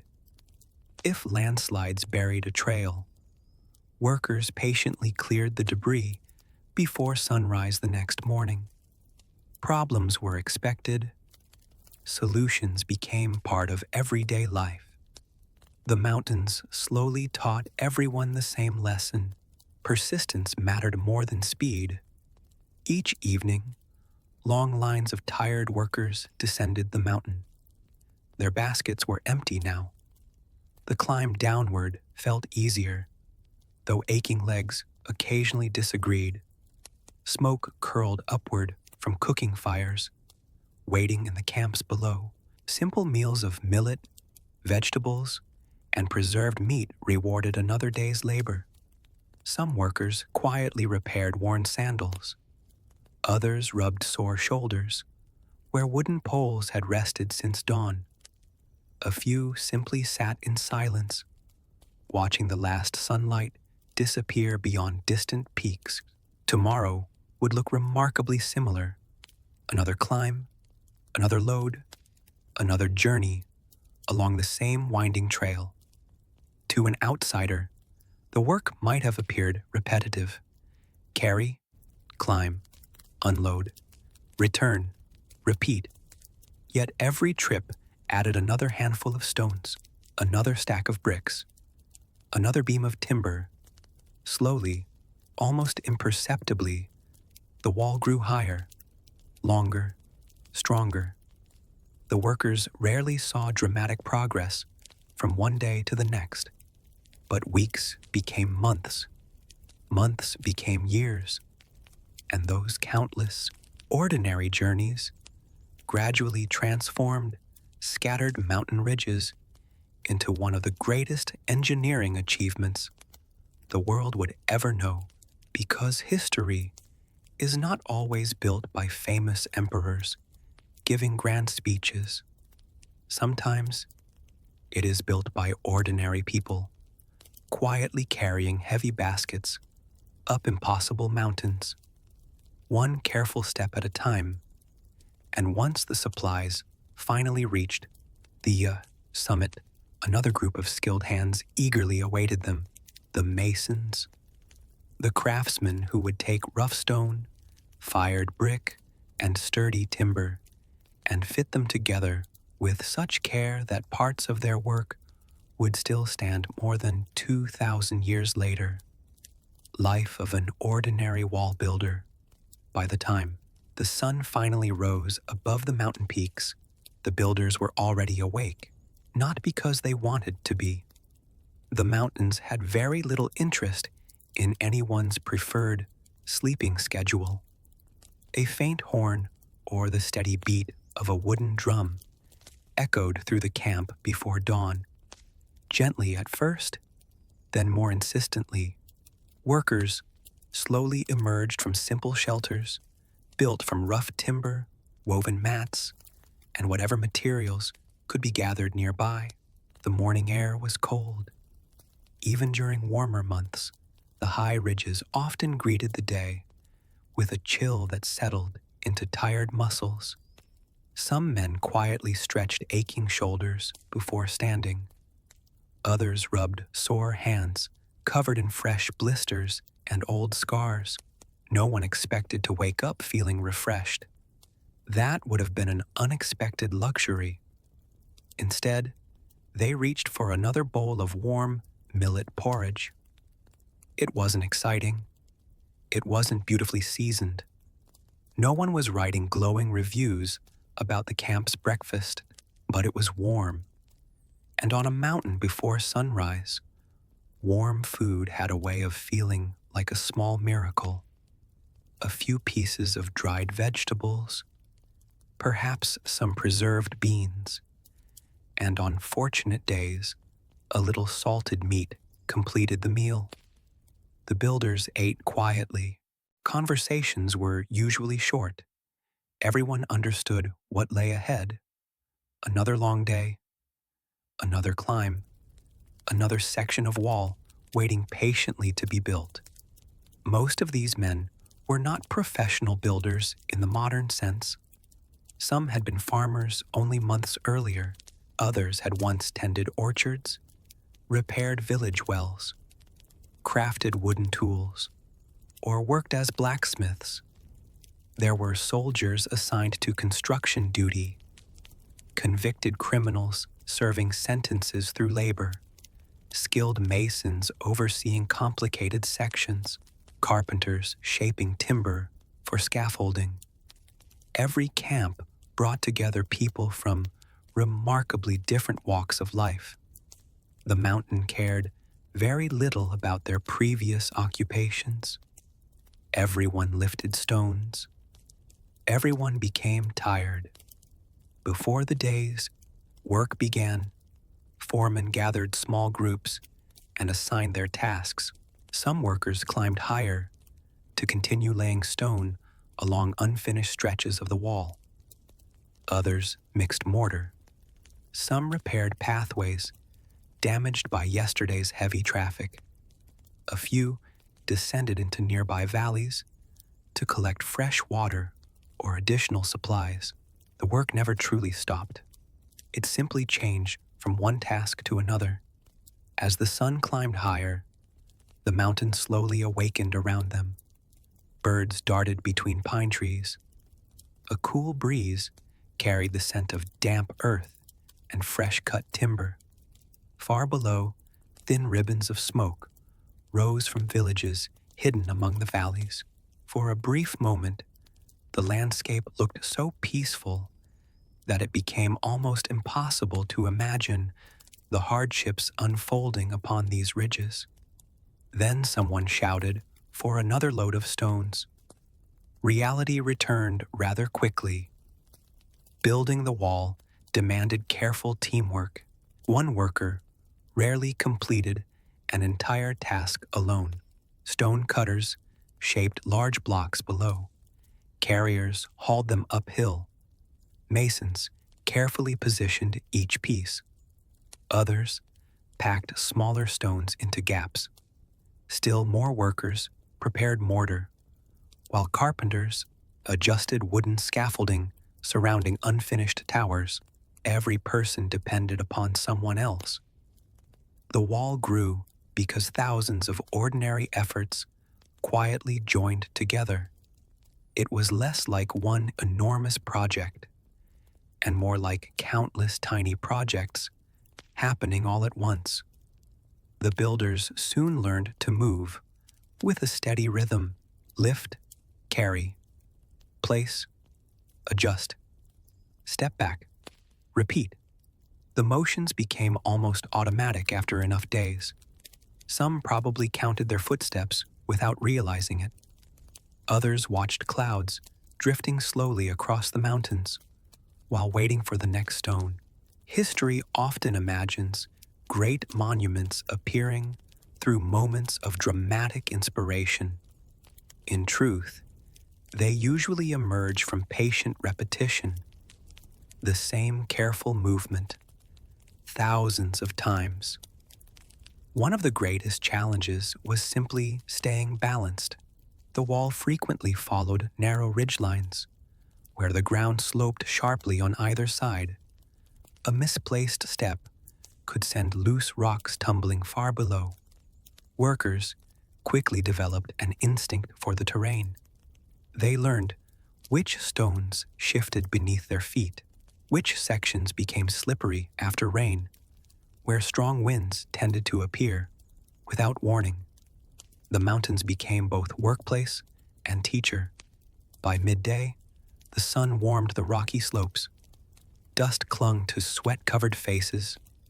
Hands became rough from constant contact with stone, rope, and timber. Simple cloth wrapped around palms offered some protection, though blisters remained a familiar companion. One imagines there were very few conversations beginning with, "My hands feel wonderful today." When the signal for the midday meal finally arrived, everyone welcomed the chance to rest. Workers gathered wherever a little shade could be found. Meals remained simple: millet cakes, vegetables, dried beans, occasionally preserved fish or meat. Fresh water tasted better than any luxury after hours spent climbing the mountain. For a little while, the hammers fell silent. The only sounds were quiet conversations, birds overhead, and the steady wind moving across the ridges. Some builders spoke about families waiting far away. Others wondered how much longer their labor service would continue. A few simply closed their eyes for several precious minutes. Even a brief rest became valuable Then the drum sounded once again. Back to work. Afternoons often felt longer than mornings. The body already carried the weight of several hours' labor. Shoulders protested, legs grew heavy. Tools felt slightly heavier than they had at sunrise. Yet, the work continued, not because anyone particularly enjoyed lifting another stone, because another stone still needed lifting. The foreman constantly inspected progress. Not every block fit perfectly the first time. Sometimes a mason's removed a carefully placed stone, trimmed it slightly, and tried again. Patience mattered. A rushed wall might collapse after the first harsh winter. A carefully built wall could stand for centuries. Late in the afternoon, long shadows stretched across the mountains. The harsh brightness softened into warm, golden light. Finished sections of the wall glowed quietly beneath the setting sun, looking almost as though they had always belonged there. The builders paused occasionally to admire what they had accomplished. Perhaps only a few more yards had been completed that day. To someone looking at a map, that progress seemed tiny. To the workers who had carried every stone, it felt enormous. As darkness approached, tools were collected and carefully stored. Broken handles were repaired, worn chisels sharpened, ropes inspected for tomorrow's climb. Nothing useful was wasted. Replacing equipment on the frontier took time. Maintaining it became another daily responsibility. Back in camp, cooking fires flickered beneath the evening sky. The smell of warm porridge drifted through the mountain air.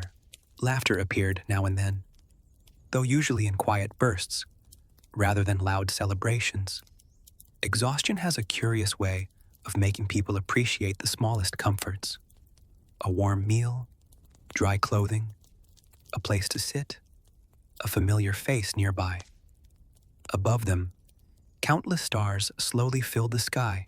Without the lights of modern cities, the heavens appeared astonishingly bright.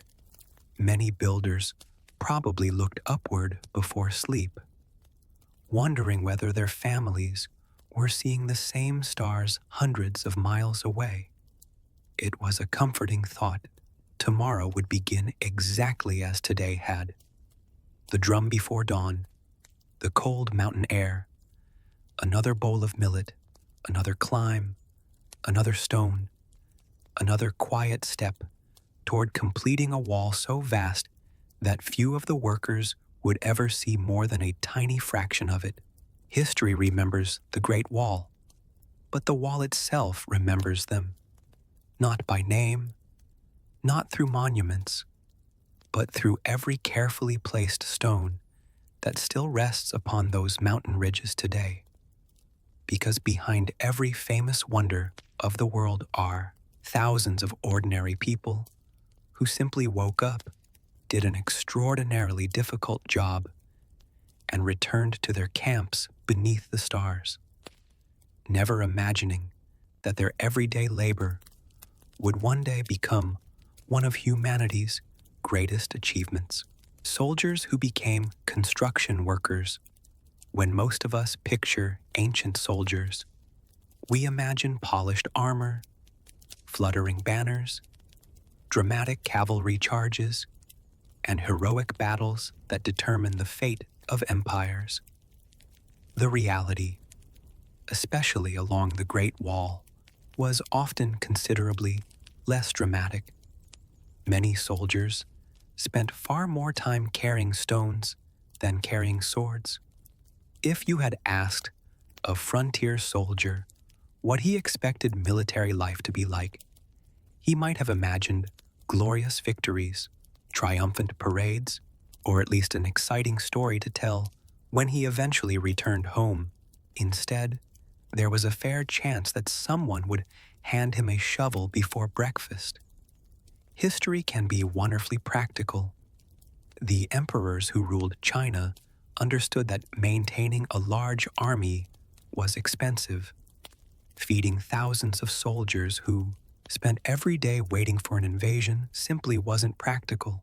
So, whenever the frontier grew quiet, military units were assigned another important mission: build, repair, strengthen, improve. The wall was never just a military defense. It was a permanent construction project that demanded constant attention. Soldiers became some of its most reliable builders. For many recruits, this transition felt perfectly natural. Army life already revolved around discipline, teamwork, and following orders. Construction required exactly the same qualities. Instead of marching in formation, they carried timber together. Instead of raising shields, they raised stone blocks. Instead of digging defensive trenches around temporary camps, they dug foundations that would remain for generations. The tools changed. The discipline remained. A typical day for these soldier builders began before sunrise. The morning drum echoed through the camp, while darkness still covered the mountains. Men climbed from their sleeping quarters, folded rough blankets, and prepared for another day. Armor was often set aside unless danger threatened. Heavy protective equipment was exhausting enough during battle. There was little sense wearing it while lifting bricks uphill. Simple work clothes replaced polished military appearance. Even so, weapons never disappeared completely. Spears, bows, and swords remained close at hand. The frontier could become dangerous with very little warning. One moment, a soldier might be helping masons position large stones. The next, a messenger could arrive, reporting suspicious movement beyond the northern hills. Construction camps remained military camps. Readiness never completely vanished. Fortunately, many days passed without alarms. Those were considered good days. After a modest breakfast of millet porridge and preserved vegetables, officers assigned the day's work. Some soldiers repaired damaged watchtowers. Others reinforced steep stairways, climbing the mountains. Groups transported heavy stone from nearby quarries. Carpenters shaped defensive gates, while blacksmiths repaired worn tools. Every skill found a purpose. Those with experience in engineering often supervised more complicated projects. Others simply provided strong backs and steady hands. It may not have sounded especially glorious, but walls do not build themselves. Military training actually proved surprisingly useful. Soldiers already understood how to move together in organized groups. When lifting enormous timber beams or hauling stone sledges, synchronized effort made every task safer. Commands echoed across the mountains. Lift, stop, forward, rest. The rhythm felt strangely familiar. Only now, instead of advancing toward an enemy, they advanced toward another unfinished section of wall. The frontier itself became their classroom. Young recruits quickly learned to recognize different types of stone. Experienced veterans demonstrated how to secure scaffolding safely against mountain winds. Officers taught not only military tactics, but also practical construction techniques. An army capable of building strong defenses became far more valuable than one that simply waited behind weak ones. There were quieter moments as well. During breaks, soldiers sat together, beneath whatever shade they could find. Some repaired worn sandals, others sharpened tools, with the same care once devoted to sharpening swords. Letters from home were rare. Many simply talked about families waiting in distant villages, a favorite meal, a familiar river, the hope of eventually returning home. Life on the frontier encouraged simple dreams. Of course, not every soldier welcomed construction duty. Imagine spending years mastering archery only to discover that today's greatest challenge involved persuading an especially stubborn wheelbarrow to cooperate. Military recruiting posters rarely mention that possibility. Still, most accepted the work because they understood its purpose. Every stone strengthened the frontier. Every repaired tower improved communication. Every completed gateway protected villages lying farther south. Building today might prevent fighting tomorrow. That was reason enough. The changing seasons shaped military life just as much as construction. Spring brought muddy trails that slowed supply wagons. Summer covered the mountains with thick green forests and long, exhausting days. Autumn offered cooler weather, making heavy labor slightly more bearable. Winter transformed the wall into a frozen ribbon stretching across snow-covered peaks. Ice coated the stairways. Freezing winds swept through watchtowers.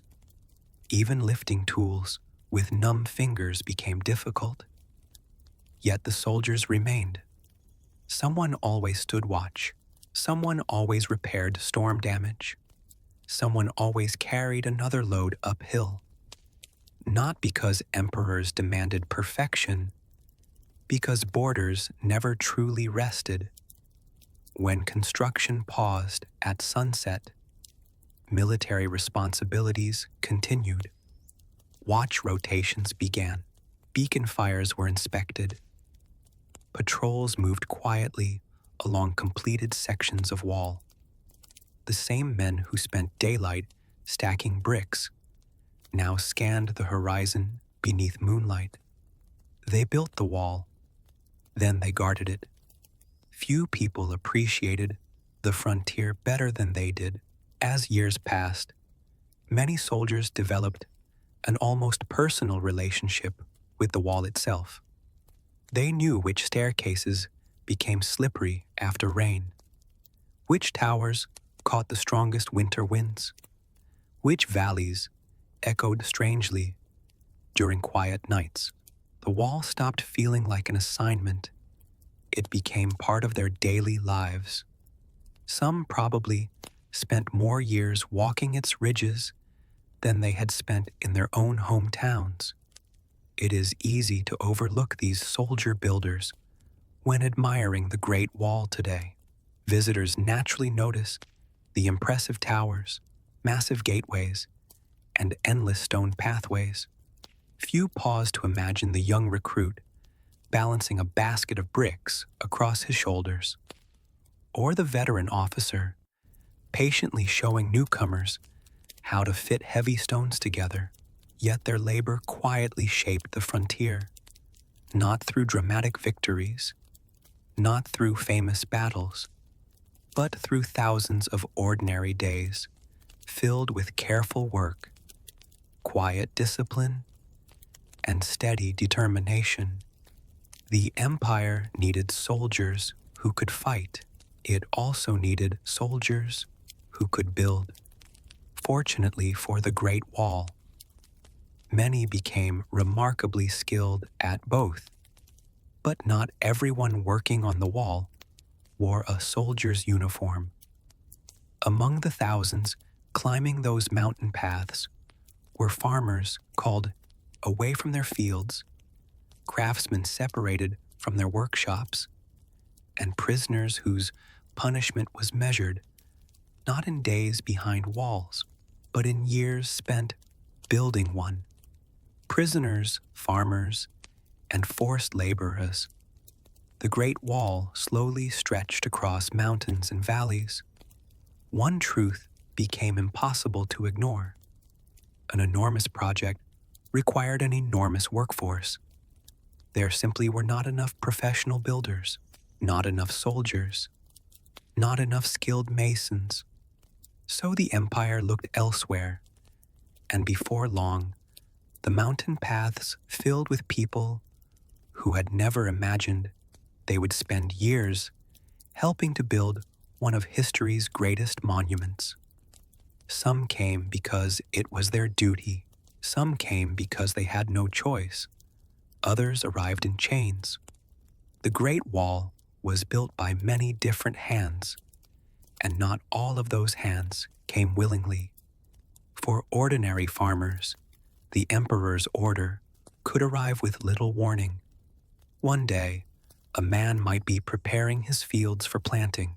The next, an official carrying bamboo documents would arrive in the village with instructions from the government. Labor was required. The empire needed workers. The wall would not wait. Families gathered quietly as names were read aloud. Some men accepted the news with calm resignation. Others looked toward their fields, knowing that every week spent in the mountains meant crops left behind. For farming communities, timing was everything. Miss the planting season, and the harvest could suffer. Miss the harvest, and an entire family might face a difficult winter. The empire understood this problem, but the needs of the frontier often came first. After all, an undefended border threatened every village, not just one. It was an argument that sounded perfectly reasonable in the capital, less comforting when you were the one leaving home. Many villages watch long lines of workers disappear along dusty roads, carrying little more than simple clothing, blankets, and enough food for the first stage of their journey. Wives, parents, and children remained behind, hoping the separation would not last longer than expected. Sometimes it didn't. Sometimes it did. For many, uncertainty became the hardest burden to carry. Alongside the farmers walked another group, prisoners. Ancient governments often viewed labor as a useful form of punishment. Instead of remaining confined in prisons for years, many convicted criminals were sent to work on massive state projects. The Great Wall became one of the largest. Not every prisoner had committed the same offense. Some had stolen food during desperate times. Others had broken government laws or failed to meet official obligations. A few had committed far more serious crimes. History rarely preserves all their individual stories. Once they reached the frontier, however, their daily lives became surprisingly similar. Stone was equally heavy for everyone. Mountain paths showed very little interest in a person's past. Labor remained difficult, regardless of why someone had arrived. Prisoners usually worked under closer supervision than ordinary laborers. Guards watched carefully. Movement was more restricted.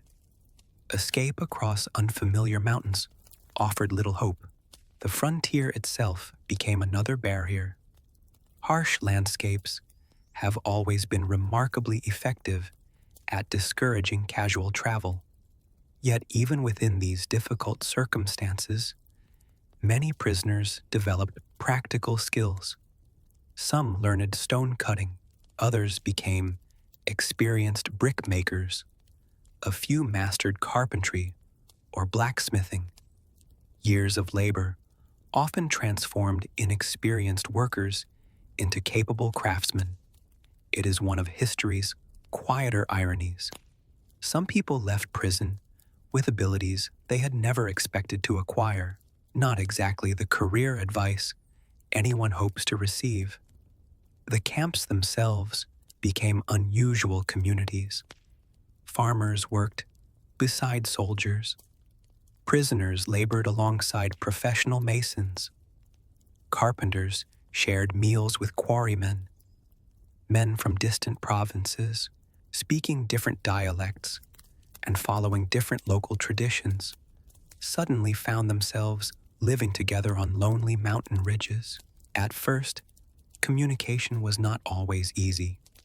Regional accents varied, customs differed, recipes certainly differed. If nothing else, discussions about whose hometown cooked millet properly probably lasted well into the evening. Shared work gradually created shared understanding. When everyone spends the day carrying stones uphill, conversations become surprisingly universal. How far today? How heavy? Is tomorrow likely to be easier? The answer to that last question was, usually, probably not. Despite the hardship, organization remained remarkably detailed. Officials recorded work assignments. Foremen divided labor into manageable groups. Experienced craftsmen supervised difficult tasks, while stronger workers handled the heaviest lifting. Water carriers moved constantly between nearby springs and construction sites. Cooks prepared simple meals in enormous iron pots.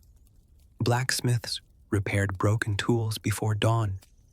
Every camp functioned like a small village, whose entire purpose centered on building the wall. Food remained simple but essential. Millet porridge appeared almost every morning, vegetables when available. Beans, occasionally dried fish, or preserved meat. No one expected luxurious banquets. Workers measured a good meal less by variety and more by whether it provided enough strength to climb another mountain. One imagines that after carrying stones all day, almost anything warm tasted wonderful. Conditions varied, greatly depending on the location. Some camps stood near rivers with reliable water supplies. Others clung to exposed ridges where every bucket had to be carried uphill. Some enjoyed relatively mild weather. Others endured bitter winters where icy winds swept through unfinished watchtowers without the slightest concern for human comfort. Nature treated emperors and laborers with equal indifference. Illness remained a constant concern. Cuts became infected. Cold weather weakened exhausted workers. Long days of physical labor tested even the healthiest bodies. Traditional healers did what they could using herbs, simple bandages, and generations of practical knowledge. Sometimes people recovered quickly, sometimes they did not. The frontier demanded a heavy price. Even so, life did not consist entirely of hardship. Human beings possess an extraordinary ability to create moments of normality in difficult places. Workers shared stories after supper. Someone occasionally sang a familiar folk song from home. Small jokes passed quietly around the evening fires. Friendships formed between people who otherwise might never have met. The mountains witnessed countless ordinary conversations now lost to history, parents speaking about children, young men wondering what lay beyond the next valley, older craftsmen explaining better ways to shape stubborn stone. These moments rarely appear in official records, yet they were just as real as the wall itself. It is important to remember that historians continue to study exactly how labor was organized during different dynasties. The Great Wall was not built all at once, nor under one system. Different emperors relied on different combinations of soldiers, local communities, hired craftsmen, conscripted laborers, and convicted criminals. Some periods were more demanding than others. Construction methods evolved. Administration changed. The wall grew over many centuries, shaped by changing governments as much as changing landscapes. What remained constant was the scale. Every generation added something: another tower, another gateway, another winding section across another lonely mountain. As darkness settled over the camps, weary workers gathered around flickering fires. Some stared silently into the flames. Others looked toward the distant southern horizon, imagining homes they had not seen for months, perhaps years. Above them, the stars stretched across the sky exactly as they had over countless generations before. The mountains remained quiet. Tomorrow, another drum would sound before dawn. Another day of lifting, carrying, digging, and building would begin. Some workers dreamed of returning home. Some wondered if they ever would. Yet together, whether farmer, prisoner, soldier, or skilled craftsman, they continued shaping the wall, one careful stone at a time. And while these men labored high among the mountains, another story unfolded far away in the villages below. A quieter story, one of waiting, of empty fields, of children growing older, and of families counting the seasons until loved ones finally came home. For every builder on the wall, there was someone waiting for him beyond the mountains. Women left behind in empty villages, while thousands of men climbed the mountains carrying stone, timber, and baskets of earth. Life continued in the villages they had left behind. At least it had to. The crops still needed planting. The animals still needed feeding. Children still woke before sunrise. Water still had to be carried from the well. Bread still had to be baked. The seasons, rather inconveniently, refused to pause simply because the emperor had started an enormous construction project. So as husbands, fathers, brothers, and sons disappeared toward the distant frontier, many villages grew noticeably quieter, not empty, but different. The voices that remained belonged mostly to women, children, and the elderly. In countless farming communities across ancient China, women suddenly found themselves carrying responsibilities that had once been shared. Before dawn, while the stars still lingered above the rooftops, they rose to begin another day.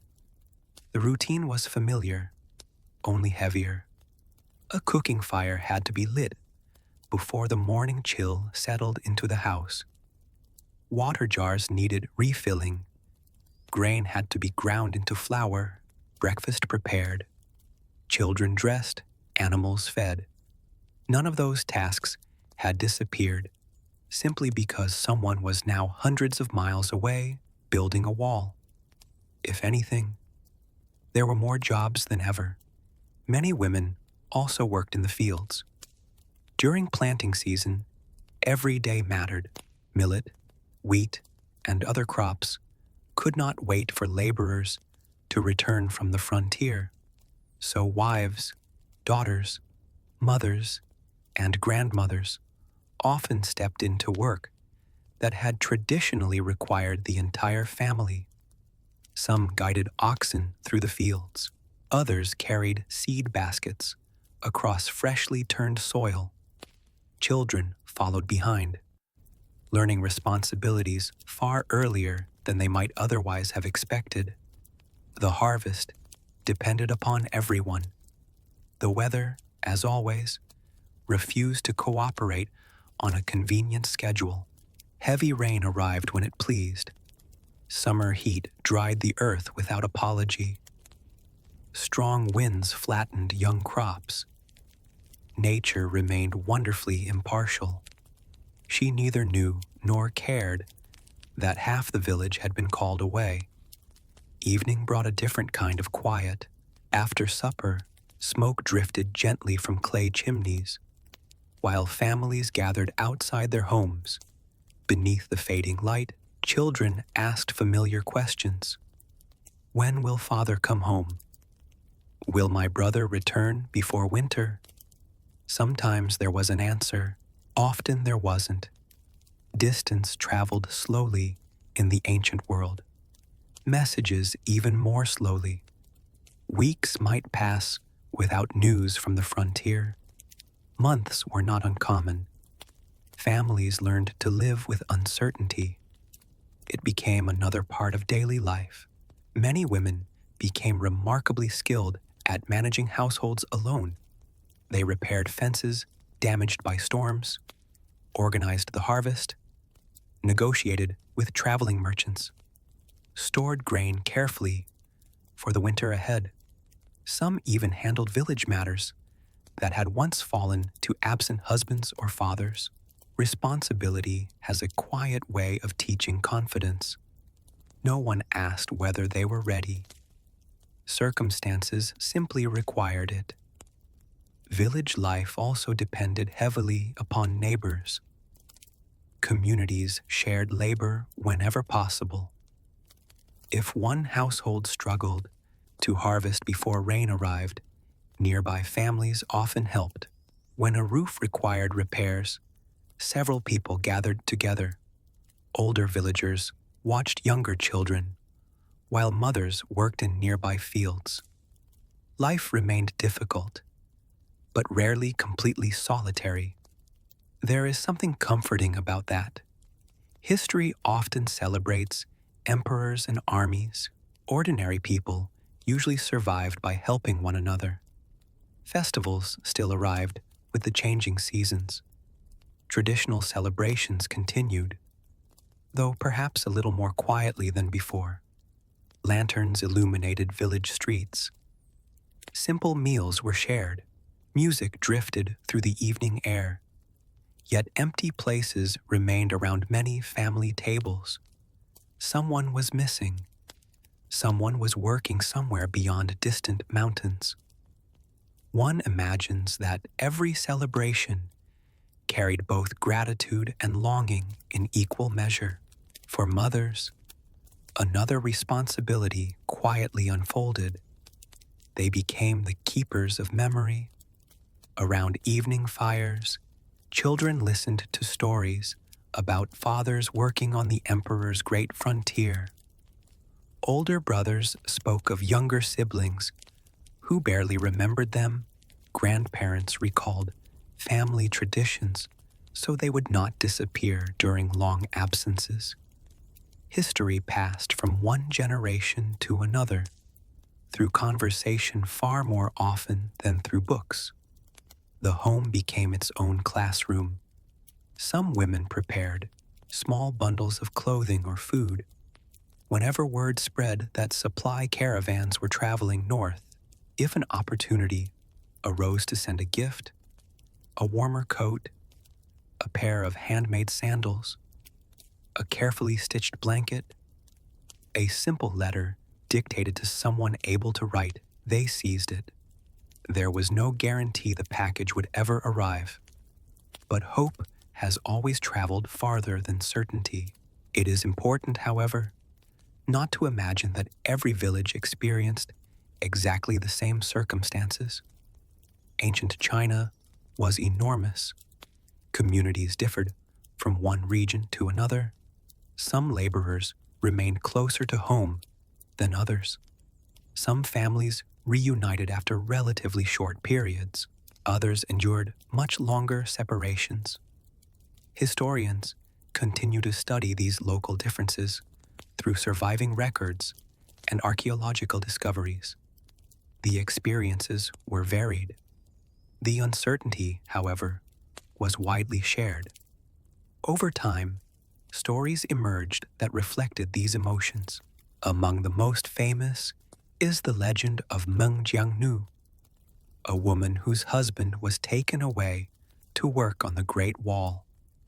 According to the traditional tale, she traveled a great distance hoping to find him, only to discover that he had died during the construction. Her grief was said to be so overwhelming that part of the wall itself collapsed. Whether the story happened exactly as told is something historians continue to debate. As a legend, however, it speaks powerfully about love, separation, and the enormous human cost remembered by later generations.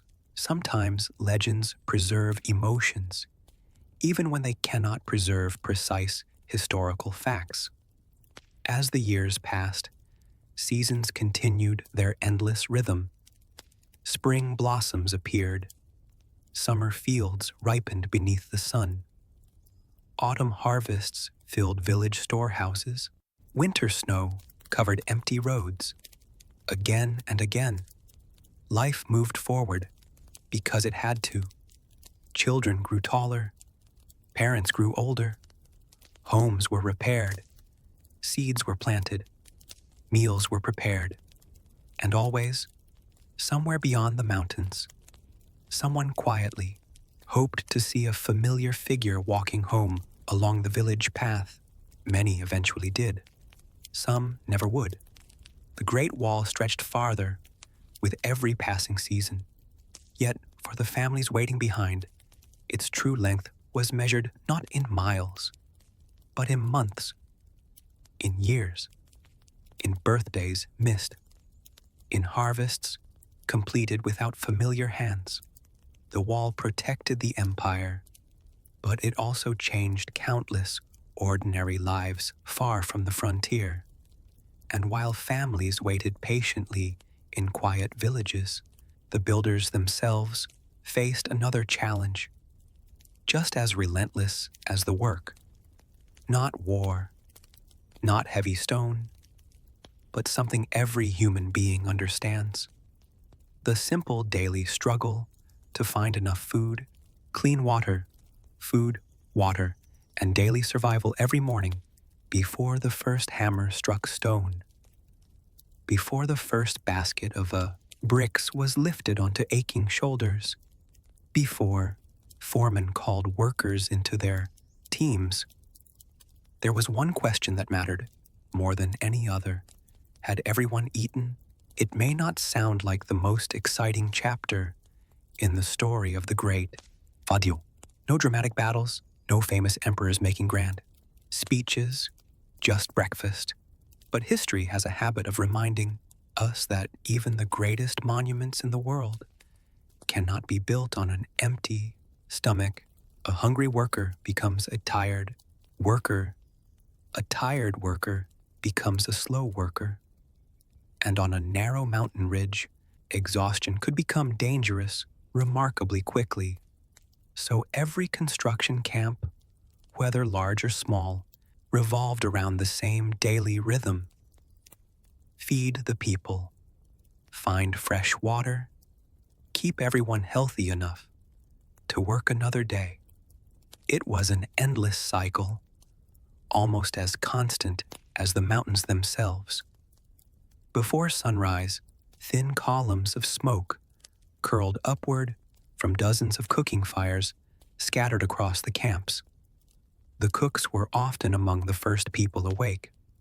While most builders still lay beneath rough blankets, these men and women were already stirring large iron cauldrons over glowing coals.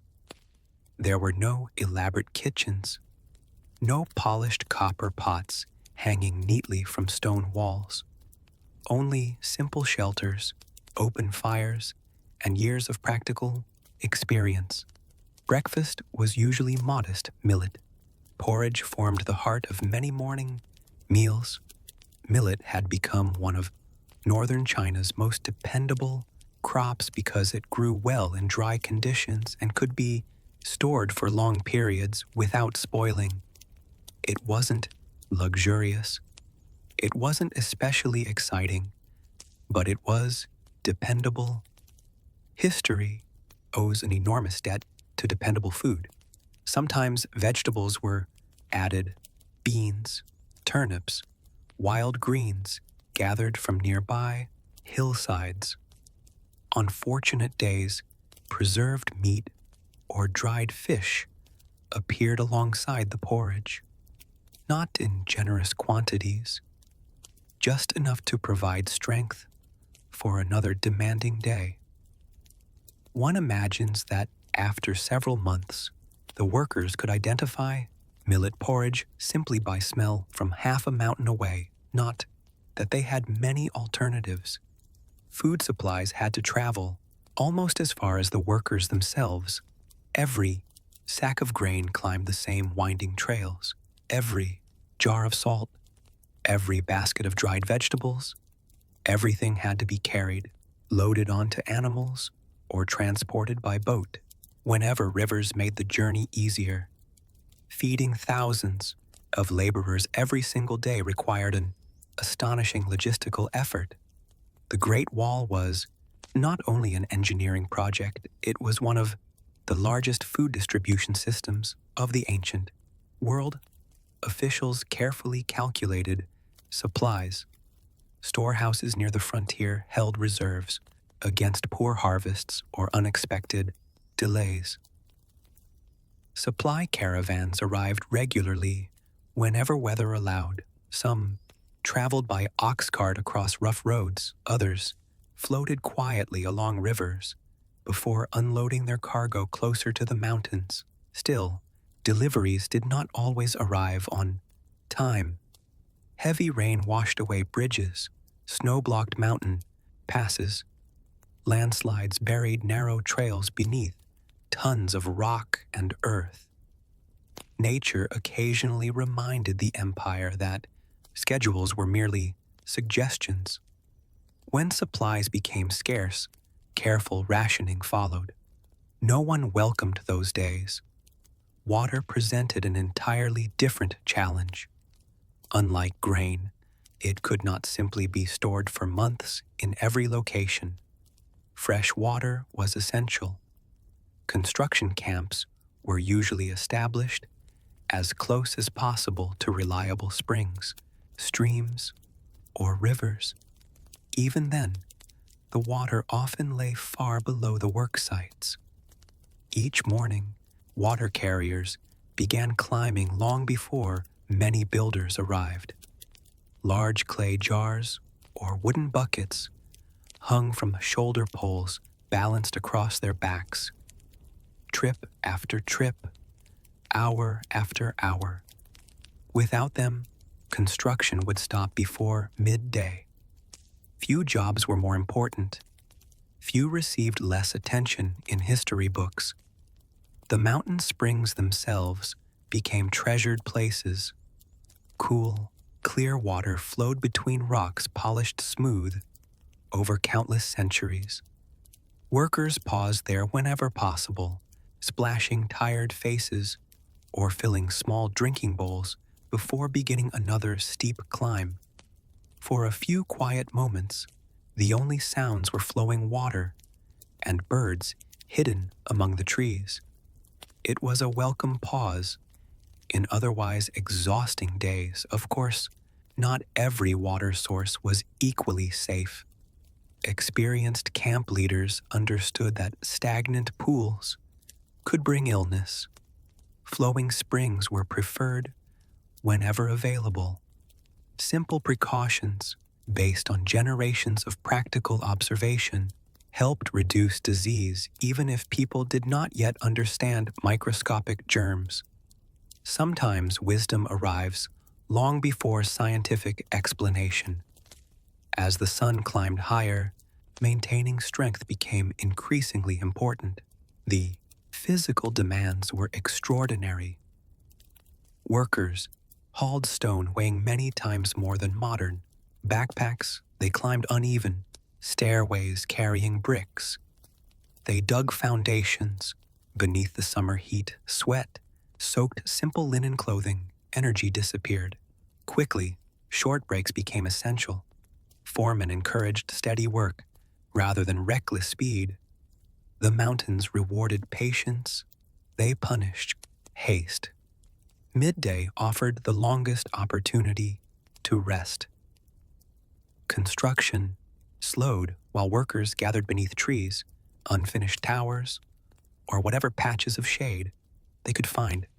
Simple lunches appeared from woven baskets, flatbread millet, cakes, beans, perhaps pickled vegetables, preserved in salt, nothing elaborate. Yet after hours of climbing rocky slopes, even plain bread could feel surprisingly satisfying. The conversations remained gentle. Some men spoke about families waiting far away.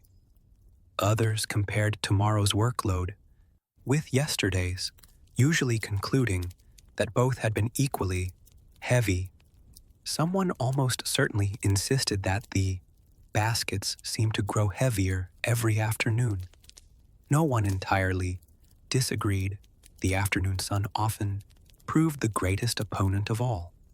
During summer, exposed mountain ridges offered little protection. The rocks themselves absorbed heat until they became warm beneath the workers' feet. Foreman watched carefully for signs of exhaustion. Builder who became too weak to continue was of little help to anyone. Rest, water, and shade were sometimes the most valuable tools on the mountain. As evening approached, the pace gradually slowed. The day's final loads reached the construction site. Tools were gathered, scaffolding inspected, half-finished sections carefully secured against overnight weather. Then the workers descended toward camp. The smell of supper greeted them long before they reached the cooking fires. Once again, large pots simmered patiently over glowing coals. The Sizui evening meal resembled breakfast in many ways. Grain remained the foundation. Vegetables, whenever possible. Occasional meat if supplies allowed. Simple food, honest food. Food earned through a day's labor. Around the fires, people relaxed as best they could. Some quietly repaired worn sandals. Others sharpened chisels for tomorrow. A few simply held warm bowls in both hands, appreciating the comfort after hours spent in cool mountain winds. These ordinary moments rarely appear in grand histories, yet they filled far more of the builders' lives than dramatic events ever did. The Great Wall was constructed not through constant excitement, but through ordinary routines repeated thousands upon thousands of times. Wake, eat, carry, build, rest, eat, again, sleep. Then begin once more before sunrise. It was a rhythm as old as civilization itself. For many workers, the greatest luxury was not rich food or expensive clothing. None was simply finishing another day healthy enough to greet tomorrow. Because tomorrow promised more climbing, more lifting, more stone. The wall still stretched far beyond the next mountain, and every new section demanded another day's strength. As darkness settled over the camps, cooking fires slowly faded into glowing embers. The stars emerged above the silent peaks. Somewhere beyond those mountains, families prepared their own evening meals beneath the same sky. The builders looked upward for a moment before sleep. Tomorrow would come early. The drum would sound before dawn, and another ordinary day would begin. One meal, one bucket of water, and one carefully placed stone at a time. Soon, however, the changing seasons would introduce challenges that no amount of careful planning could completely overcome, because feeding thousands of workers was difficult enough. Keeping them building through freezing winters and scorching summers, that was another story entirely. Building. During freezing winters, as autumn slowly faded from the mountains, the landscape began to change. The rich greens of summer quietly disappeared beneath shades of gold, copper, and deep crimson. Leaves drifted gently across narrow mountain paths.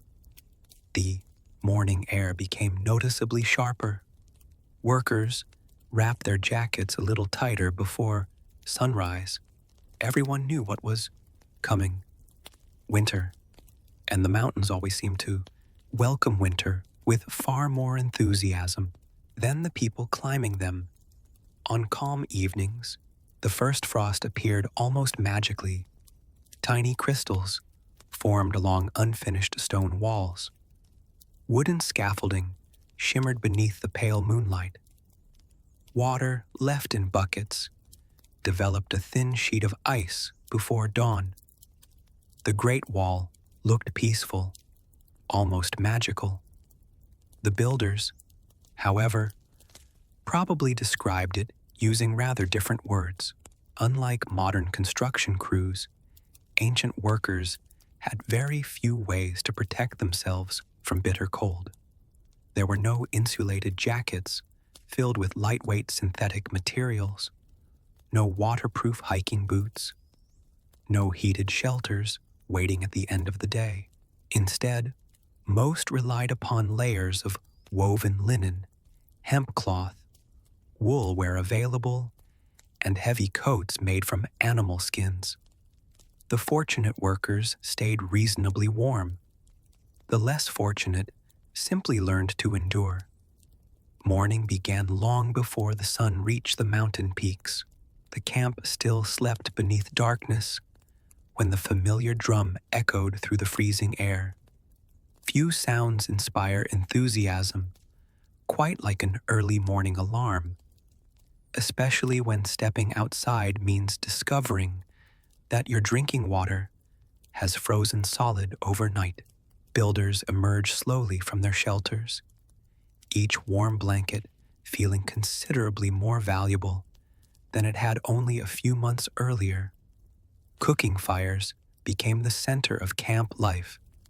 Everyone gathered close, while large iron pots simmered with hot millet porridge.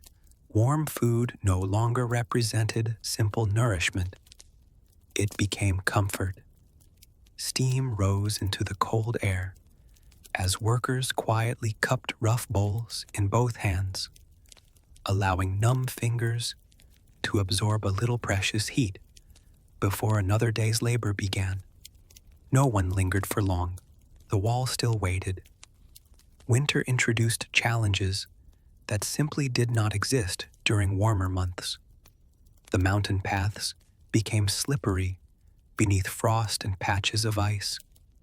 Loose stones disappeared beneath fresh snow, making every step uncertain. A trail that had seemed perfectly safe in October could become surprisingly dangerous by December. Experienced workers learned to shorten their stride, walk more carefully, carry slightly lighter loads. The mountains had become less forgiving. The builders wisely returned the favor by showing them greater respect. Stone itself behaved differently in freezing weather. Cold made some rocks more brittle.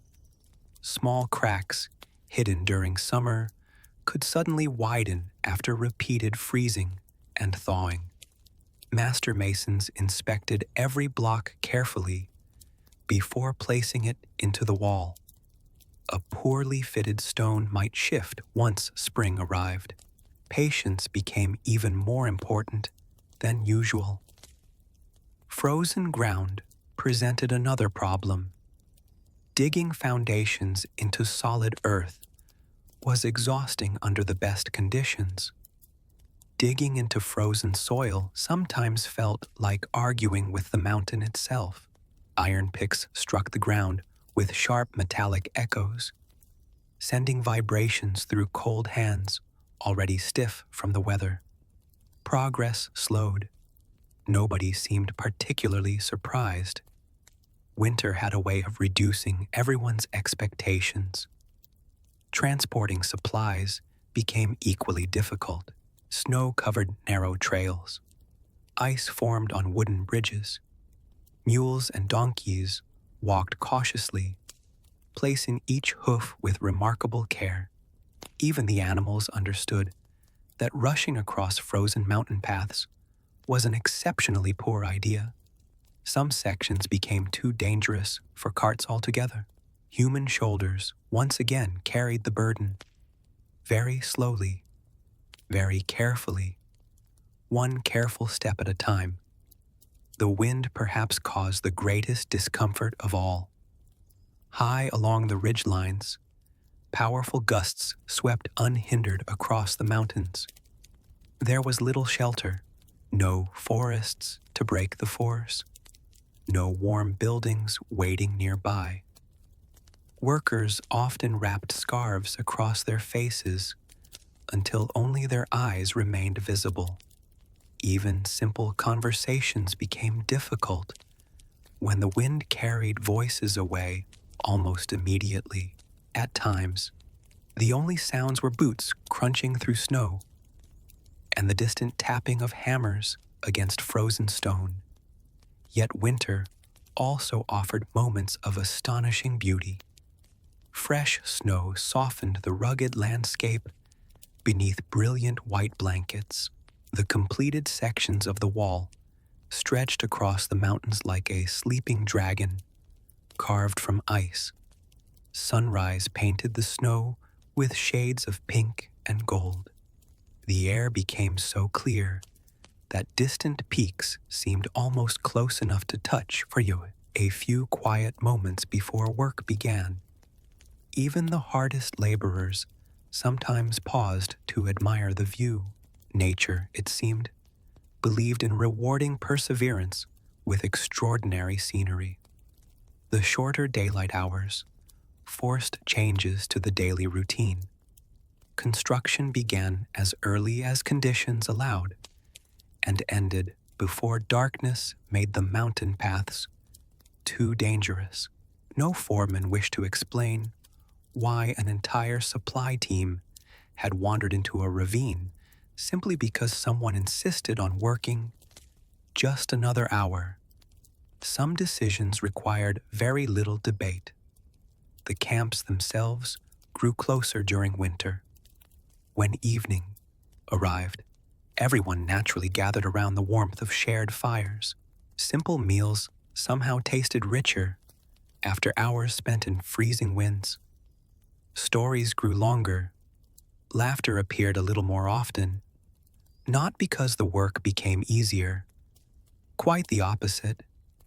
Difficult seasons have always encouraged people to value companionship. Someone repaired torn gloves. Another sharpened a chisel beside the firelight.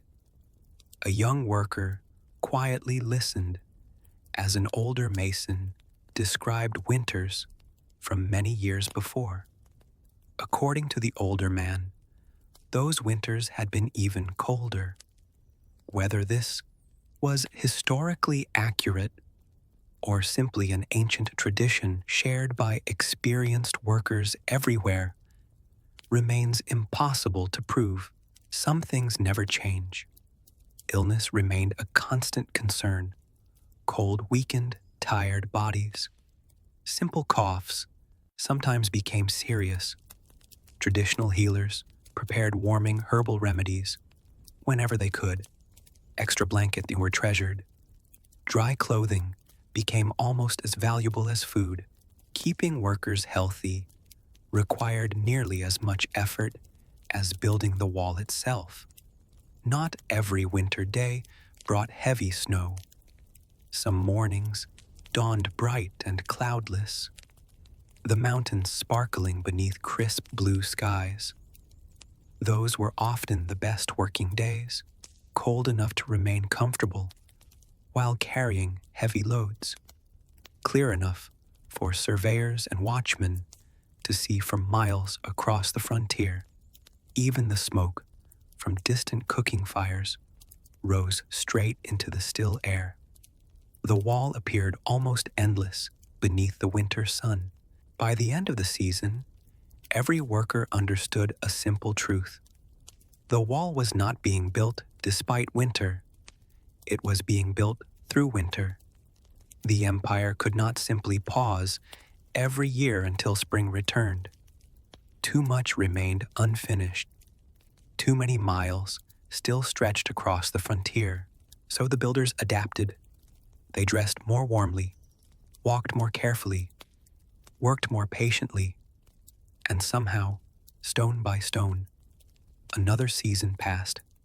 As the final snows slowly melted and mountain streams began flowing freely once again, the camps welcomed the return of spring with quiet gratitude. The hardest months were behind them, or so they hoped, because the mountains possessed a remarkable sense of balance. If winter tested the builders with bitter cold, summer would soon challenge them with the exact opposite, and under the blazing sun, another kind of endurance would be required to keep the emperor's impossible dream growing across the endless ridges, summer heat, and mountain storms. By the time the last traces of snow disappeared from the highest ridges, the Great Wall seemed to breathe again. Mountain streams, silent beneath thick ice only weeks earlier, now rushed happily through rocky valleys. Wildflowers pushed their way between cracks in the stone. Pine forests filled the air with their fresh, earthy scent. Birdsong returned to the mountains before sunrise, replacing the long winter silence with a chorus that drifted from ridge to ridge. For a brief moment, the frontier almost felt welcoming. Almost. Because the builders had barely finished putting away their heavy winter clothing before another challenge quietly arrived.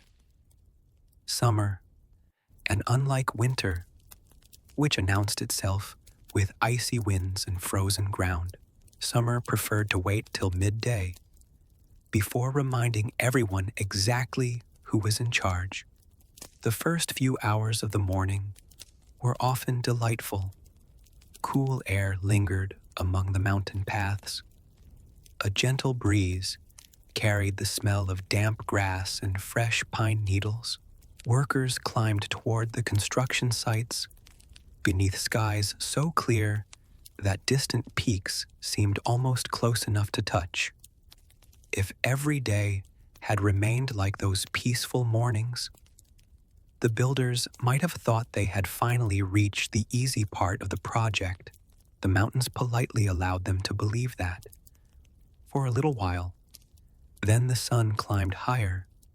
Ancient China could experience remarkably hot summers, especially across the northern plains and lower mountain slopes. Stone absorbed the sunlight throughout the day, slowly radiating heat back into the surrounding air.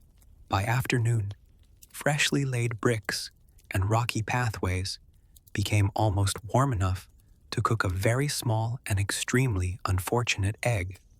Fortunately for the egg, there were none nearby. For the workers, however, the heat was impossible to ignore. Simple linen clothing quickly became soaked with sweat. Hands gripping wooden handles grew slippery. Heavy baskets that had felt merely exhausting during spring suddenly became almost unbearable beneath the blazing sun. The foreman understood that summer demanded a different rhythm. Construction often began even earlier than usual. The coolest hours of the day became the most productive. As the temperature climbed, more frequent water breaks became essential. No one built much of anything after collapsing from exhaustion. Water carriers suddenly became the busiest people in the camp. Trip after trip, they climbed the winding paths with heavy clay jars balanced across their shoulders. Cool spring water disappeared almost as quickly as it arrived.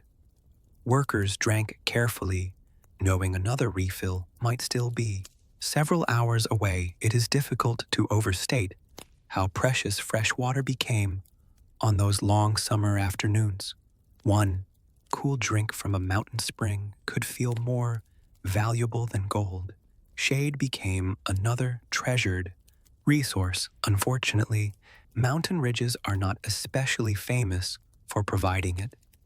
Builders took every opportunity to rest beside unfinished watchtowers, beneath scattered pine trees, or next to rocky cliffs, where the afternoon sun could not quite reach. Even a few minutes away from direct sunlight restored a surprising amount of energy. The mountains, however, possessed another summer surprise.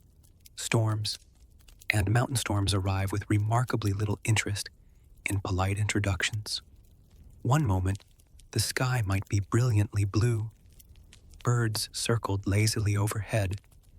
The air stood perfectly still. Then, somewhere beyond the distant peaks, dark clouds quietly gathered. Experienced workers noticed the change almost immediately. The wind shifted, the air felt heavier, birdsong gradually faded.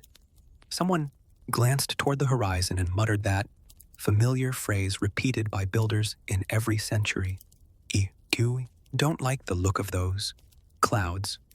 History suggests they were usually correct. Within minutes, sunlight disappeared beneath towering gray skies. Strong winds swept across the ridgelines, rattling wooden scaffolding and sending loose dust swirling through the camps. The temperature dropped noticeably. Thunder rolled across the mountains, echoing from one valley to the next, until it seemed the entire frontier had awakened. Foremen wasted no time. Tools were collected, scaffolding secured, loose materials tied down with ropes, partially completed walls carefully covered wherever possible. Everyone moved quickly, not because anyone enjoyed running uphill, because mountain storms had a habit of turning small mistakes into very large problems. Rain arrived.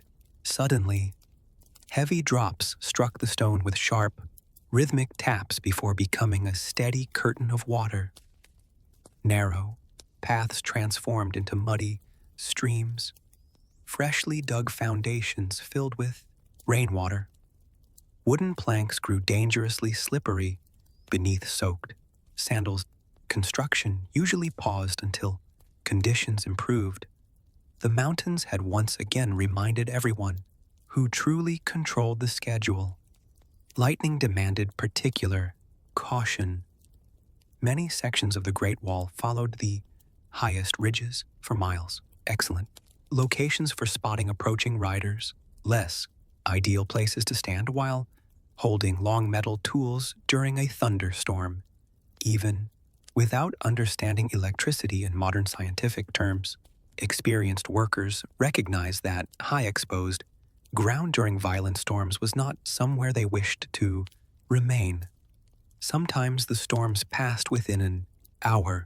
The clouds drifted eastward, sunlight returned, steam rose gently from rain-soaked stone, as though the mountains themselves were quietly sighing. Other storms lingered for an entire day. Construction simply waited. Nature rarely accepted complaints. The rain, however, also brought unexpected gifts. Dry mountain springs flowed more strongly. Dust settled. The forests smelled wonderfully fresh. Wildflowers seemed brighter against the damp earth. The workers often welcomed the cooler temperatures after several days of relentless heat. Everything in the mountains existed in careful balance, even the seasons. Summer evenings became especially peaceful after storms.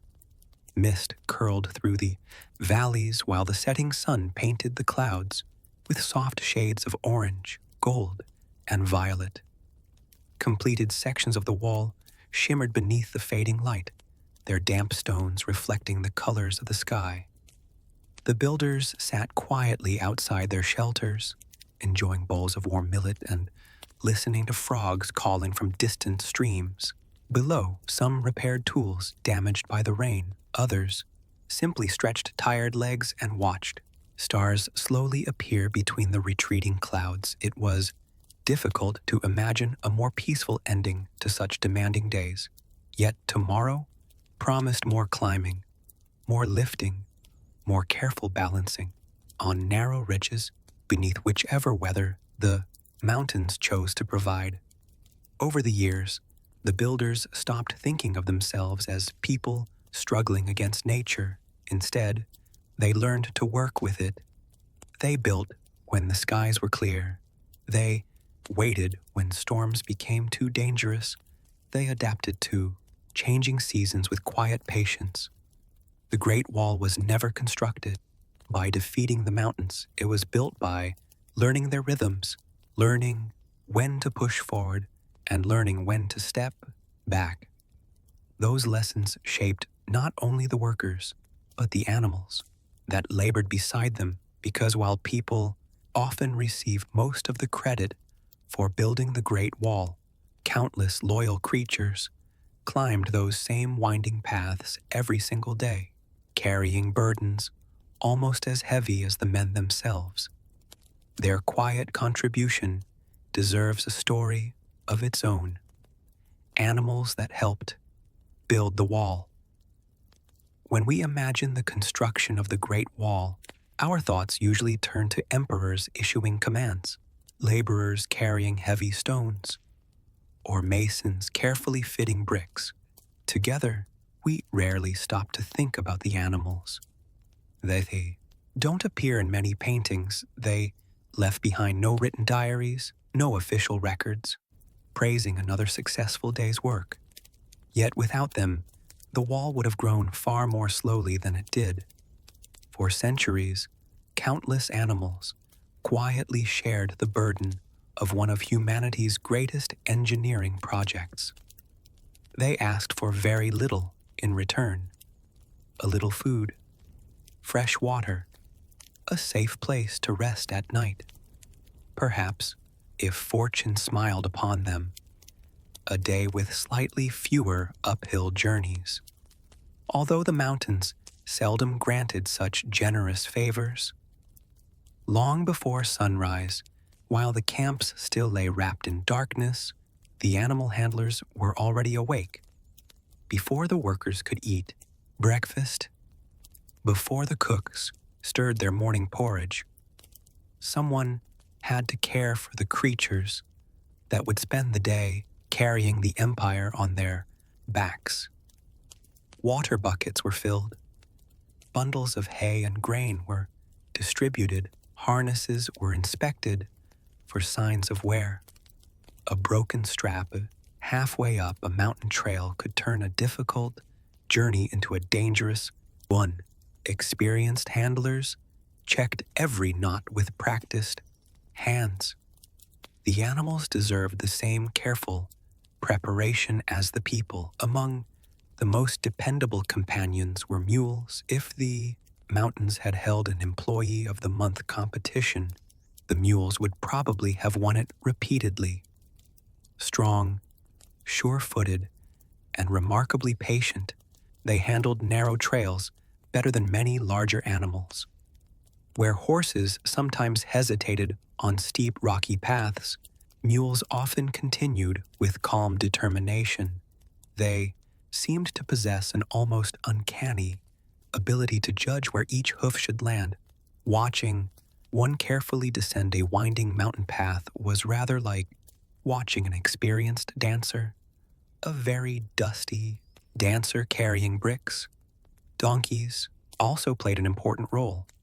Smaller than mules, but wonderfully resilient, they transported baskets of tools, sacks of grain, coils of rope, and countless other supplies between camps.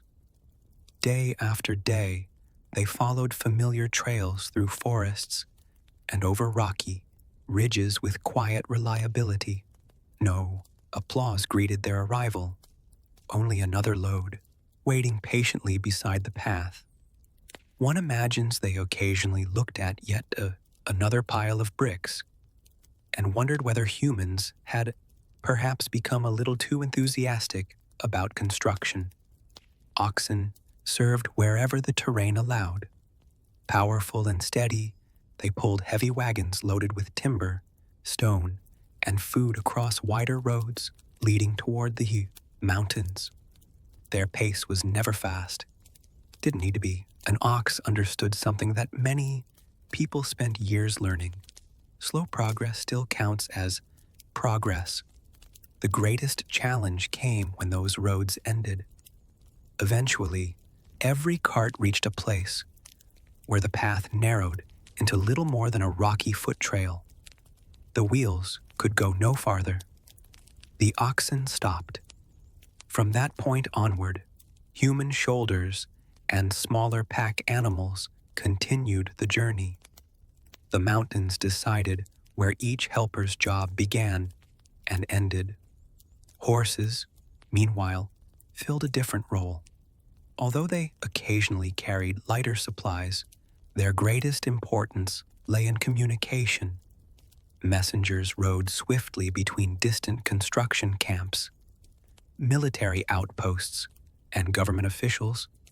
News traveled much faster on horseback than it ever could on foot. Report about damaged scaffolding, an urgent request for more grain, a warning that heavy storms had washed away a mountain bridge. The horse became the empire's fastest messenger. Long before anyone imagined telephones or radios, these animals quietly connected hundreds of miles of frontier. Not every helper walked on four legs. Dogs often accompanied construction camps as faithful companions and watchful guardians. They alerted workers to unfamiliar visitors, wandered happily among the tents, and accepted grateful scraps from evening meals. Life in isolated mountain camps could become lonely.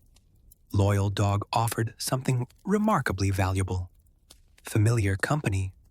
Sometimes that mattered almost as much as practical work. The animals faced the same changing seasons as the builders.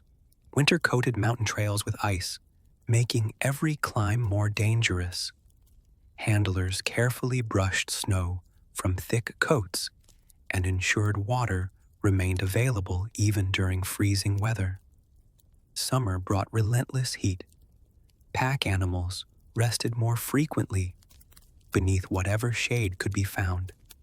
Fresh water became just as essential for them as for the workers. The mountains demanded endurance from everyone. Animal handlers developed deep familiarity with their companions. They learned which mule preferred walking near the front of the caravan, which donkey became stubborn whenever storms approached, which ox worked most comfortably beside a particular partner. These relationships formed quietly over months and years. Trust cannot be rushed. Neither can mountain travel. Of course, even the most experienced animals occasionally reminded everyone that they possessed personalities of their own. A donkey might suddenly decide that one particularly narrow bridge looked entirely unacceptable.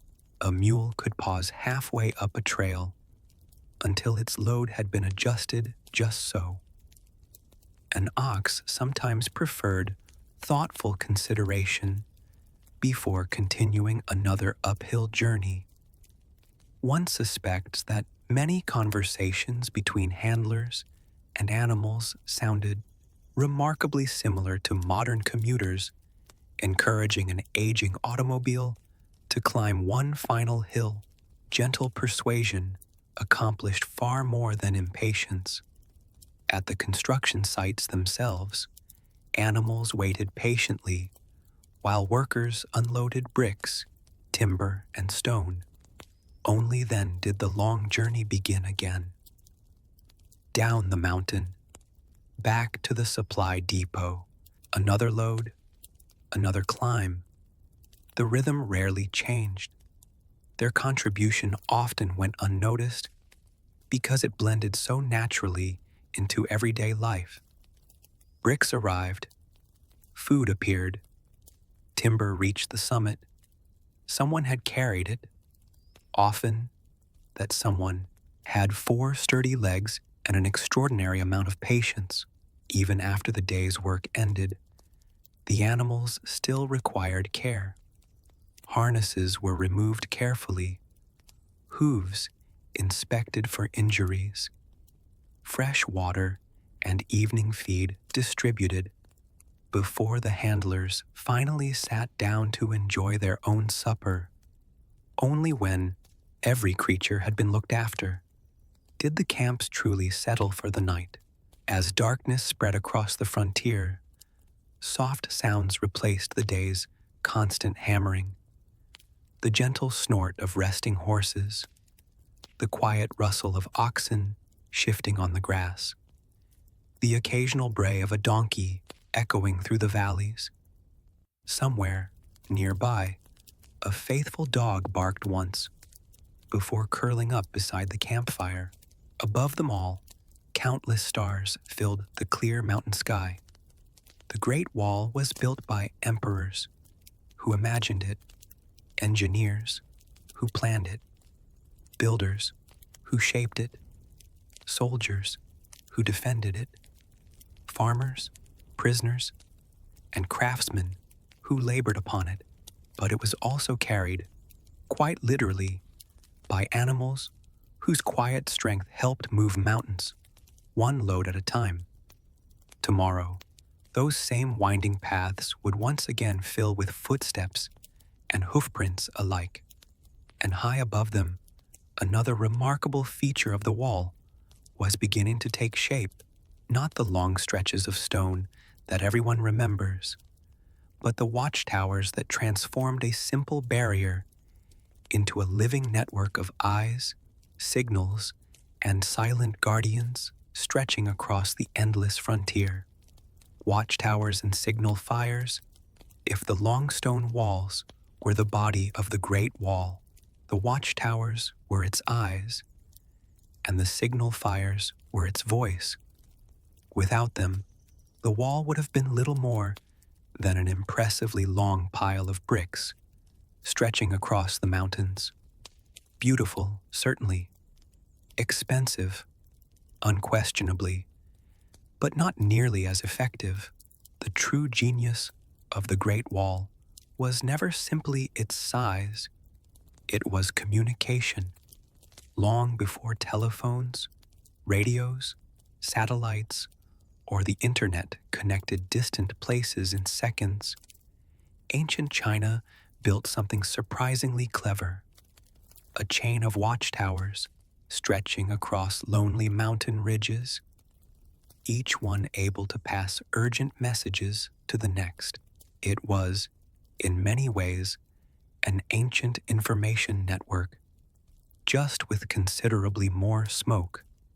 Choosing where to build each tower required careful thought. The highest point was not always the best. A tower needed a clear view of both its neighbors. If one ridge blocked the line of sight, messages could be delayed. Surveyors climbed countless hills searching for locations where the next tower remained visible, even through the haze of distant valleys. Sometimes moving a tower only a few hundred feet made all the difference. The mountains quietly decided the final design. Most watchtowers were built from the strongest materials available nearby. In rocky regions, thick stone walls offered excellent protection. Elsewhere, builders relied upon fired bricks or tightly packed earth reinforced with timber. Their appearance varied from one dynasty to another because the Great Wall itself evolved over many centuries. Some towers were simple, others became impressive fortresses capable of housing entire military units. There was no single design. The frontier demanded flexibility. Construction began with solid foundations cut deep into the mountainside. Builders understood that towers would endure powerful winds, heavy snow, and centuries of changing weather. A weak foundation invited disaster. A strong one rewarded patience. Stone by stone, layer by layer, the towers slowly rose above the ridges until they overlooked miles of surrounding countryside. From a distance, they appeared almost like lonely castles, standing guard over an endless sea of mountains. Inside, life remained surprisingly practical. The lower floors often stored food, weapons, extra clothing, firewood, and water. Upper levels provided space for lookouts, keeping watch across the frontier. Narrow windows framed distant valleys, while offering some protection from harsh weather. Wooden staircases connected different levels, though climbing them after carrying supplies uphill all morning probably felt rather less adventurous than modern visitors might imagine. One can appreciate beautiful architecture while simultaneously wishing someone had invented elevators a little earlier. Every tower served as both shelter and workplace. Soldiers rarely spent their days standing dramatically against the skyline with heroic music playing somewhere in the background. Most of their time involved routine responsibilities, inspecting equipment, repairing damaged walls, cleaning storage rooms, preparing meals, recording reports, watching, always watching. The frontier rewarded patience more often than excitement. Hours could pass without the slightest movement beyond the northern horizon. That was usually good news. Lookouts became remarkably skilled observers. They learned to distinguish wandering deer from distant horsemen, morning mist from smoke, natural shadows from approaching travelers.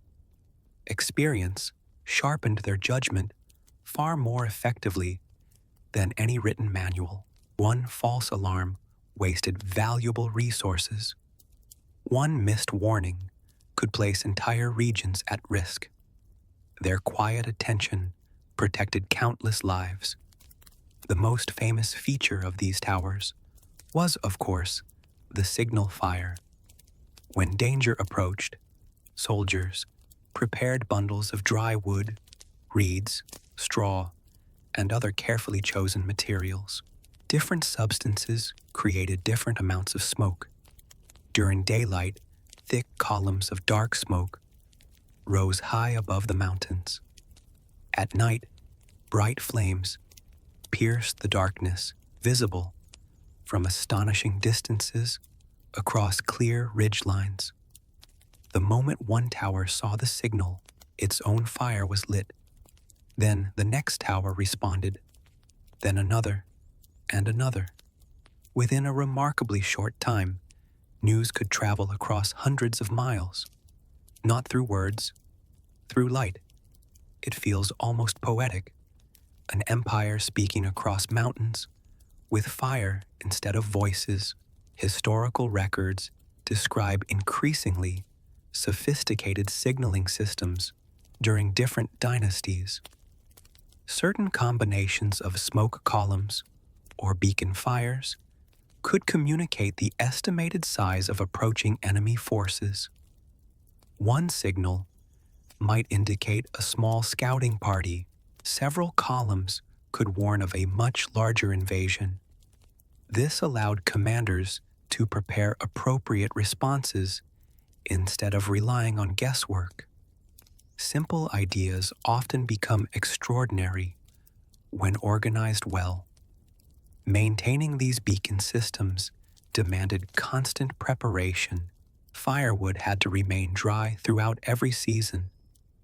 Extra fuel was carefully stored inside the towers. After heavy rain, soldiers inspected the supplies immediately. Wet wood produced disappointing fires. Disappointing fires produced disappointing communication. Neither outcome appealed to frontier commanders. Winter added another layer of difficulty. Snow-covered, stored fuel. Strong winds threatened to scatter sparks, before the flames fully developed. Yet experienced garrisons adapted. They protected supplies carefully and practiced their routines until every soldier understood exactly what to do.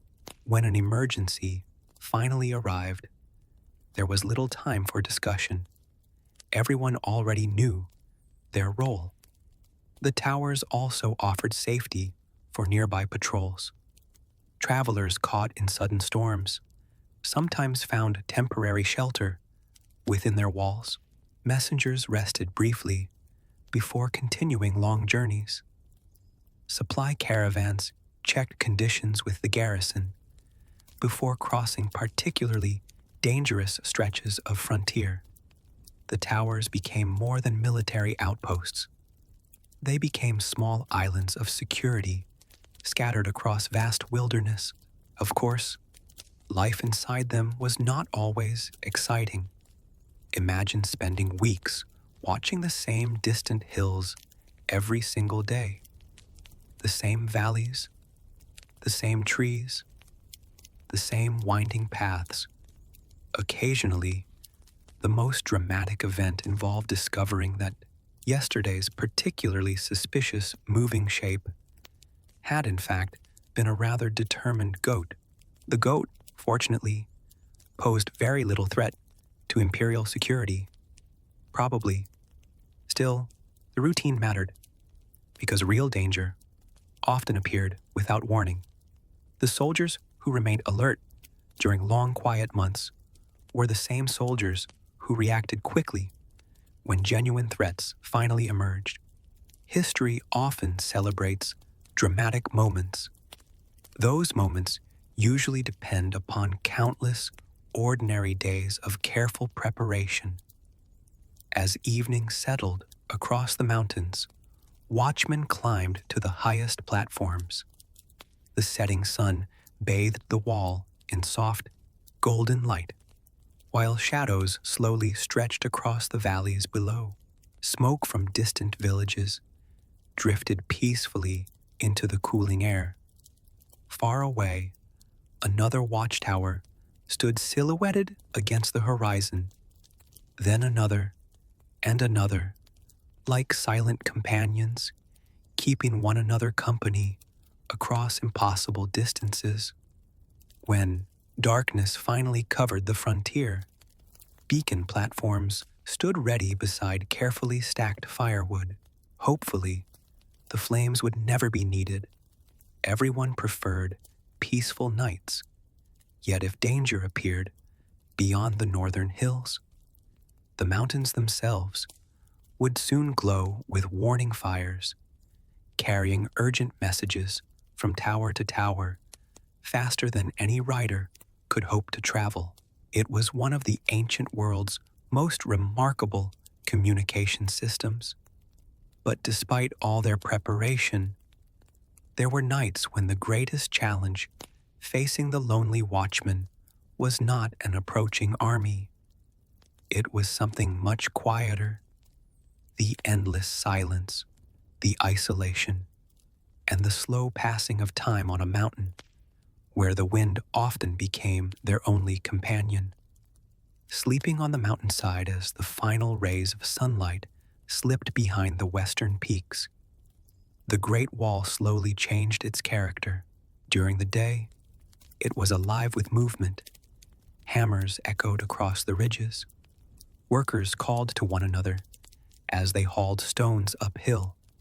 Mules patiently climbed narrow trails, with baskets of bricks swaying from their backs. Cooking fires sent thin columns of smoke into the bright blue sky. But as evening settled over the mountains, everything became quieter. The last tools were carefully stacked beneath simple shelters. Scaffolding stood motionless against the fading light. The day's final supply caravan disappeared down the winding path toward the valley below. One by one, the sounds of labor faded into silence. For the builders, however, the day was not quite over. The mountains would soon become their bedroom. not because they had chosen such an adventurous lifestyle, simply because walking home every evening would have required several days. Temporary camps dotted the ridges, wherever construction was underway. Some consisted of only a handful of rough wooden huts.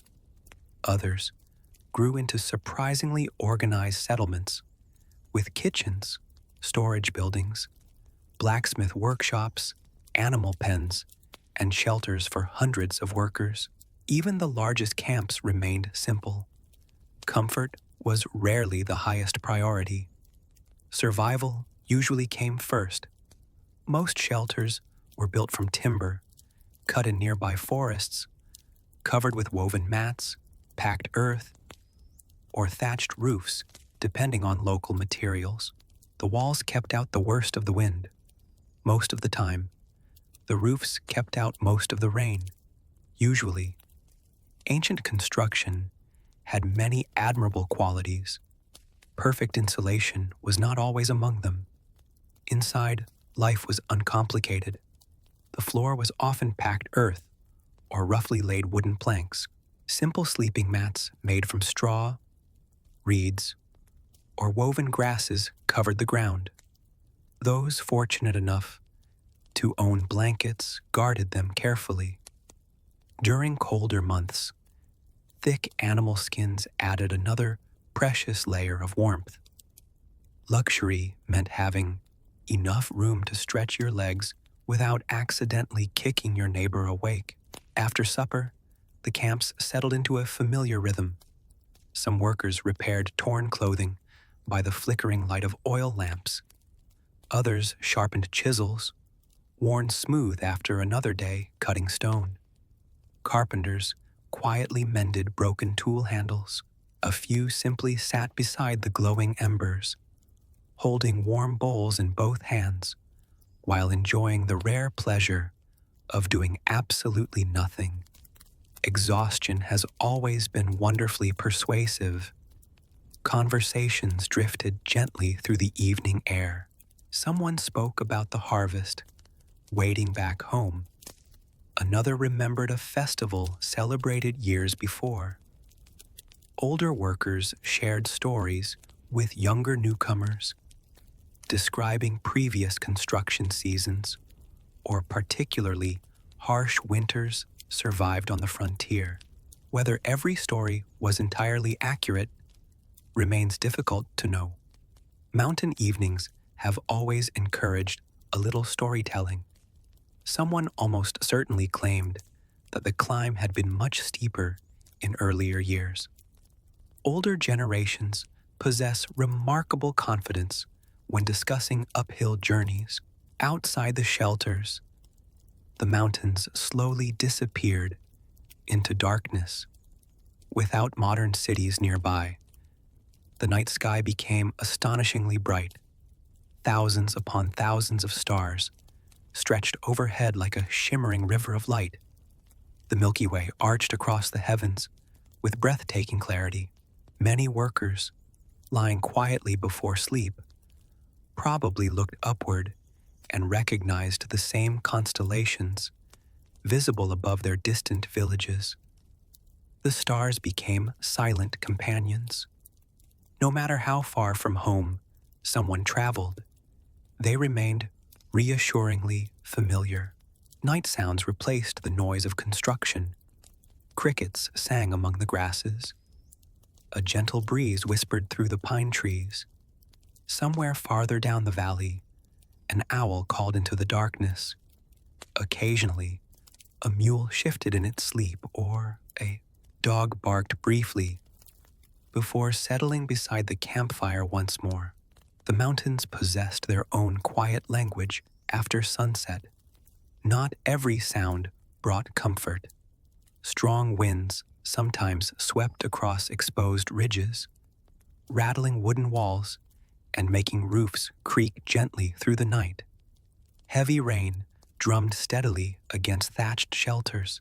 Thunder echoed from one mountain to another until it seemed impossibly close.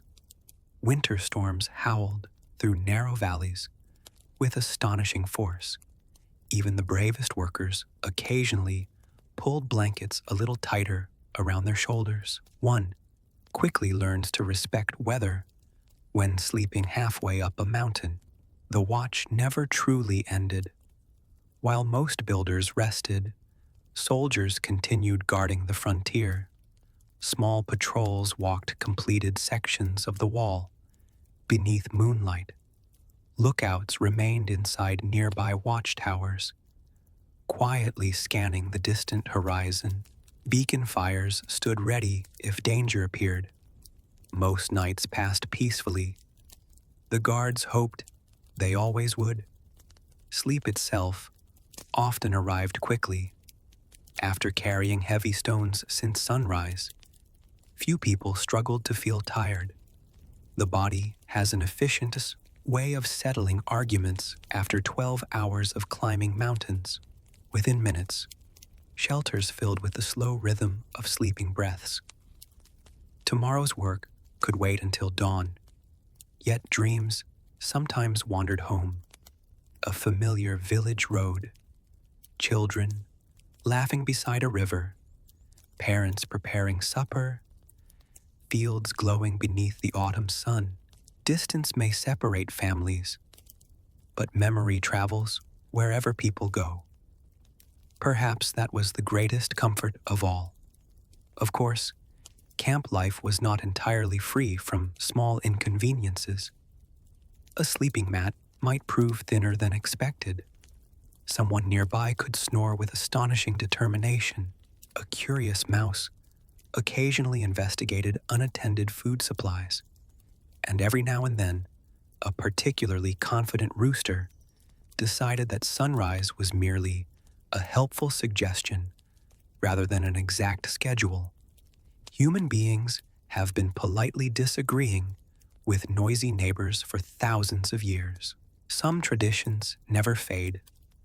Before dawn, while the stars still glittered above the mountains, the familiar drum echoed once again through the camp. Another day had begun. Blankets were folded, cooking fires rekindled. The smell of warm millet porridge drifted between the shelters. Workers stretched sore muscles, gathered their tools, and quietly prepared for another climb. The mountains had offered them a place to sleep. Now they asked for another day's labor in return. Night after night, season after season, the builders lived upon these lonely ridges until the wall slowly crept farther across the landscape. Some remained for months, others for years. Many would remember these mountain camps for the rest of their lives, not because they were comfortable, but because extraordinary achievements are often born in remarkably ordinary places. And while sleep restored tired bodies, the endless silence of the frontier tested something far more difficult to repair: the human spirit. For beyond the noise of hammers and the warmth of campfires lay long stretches of isolation, where even the strongest workers sometimes discovered that loneliness could weigh more heavily than any stone they had ever carried. Legends, ghost stories, and Mungjiangnuas, enormous as the Great Wall became, it did not only gather bricks, it gathered stories. Every generation that walked its winding paths left behind something invisible: a whispered warning, a strange tale told around a campfire, a memory passed from parent to child, a legend that slowly grew larger with each telling. Long after the builders had laid down their tools, the wall continued collecting folklore as faithfully as it had once collected stones. Perhaps that is only natural. A structure stretching across lonely mountains for thousands of miles almost seems to invite mystery. After sunset, the Great Wall became a very different place. The cheerful noise of daytime construction disappeared. Cooking fires faded into glowing embers. Watchmen climbed into silent towers. The wind wandered through empty gateways, producing soft whistles that echoed across the ridges. In the darkness, familiar landscapes suddenly looked unfamiliar. A rock became a crouching figure. A distant tree resembled someone standing perfectly still. The human imagination has always been wonderfully enthusiastic after sunset.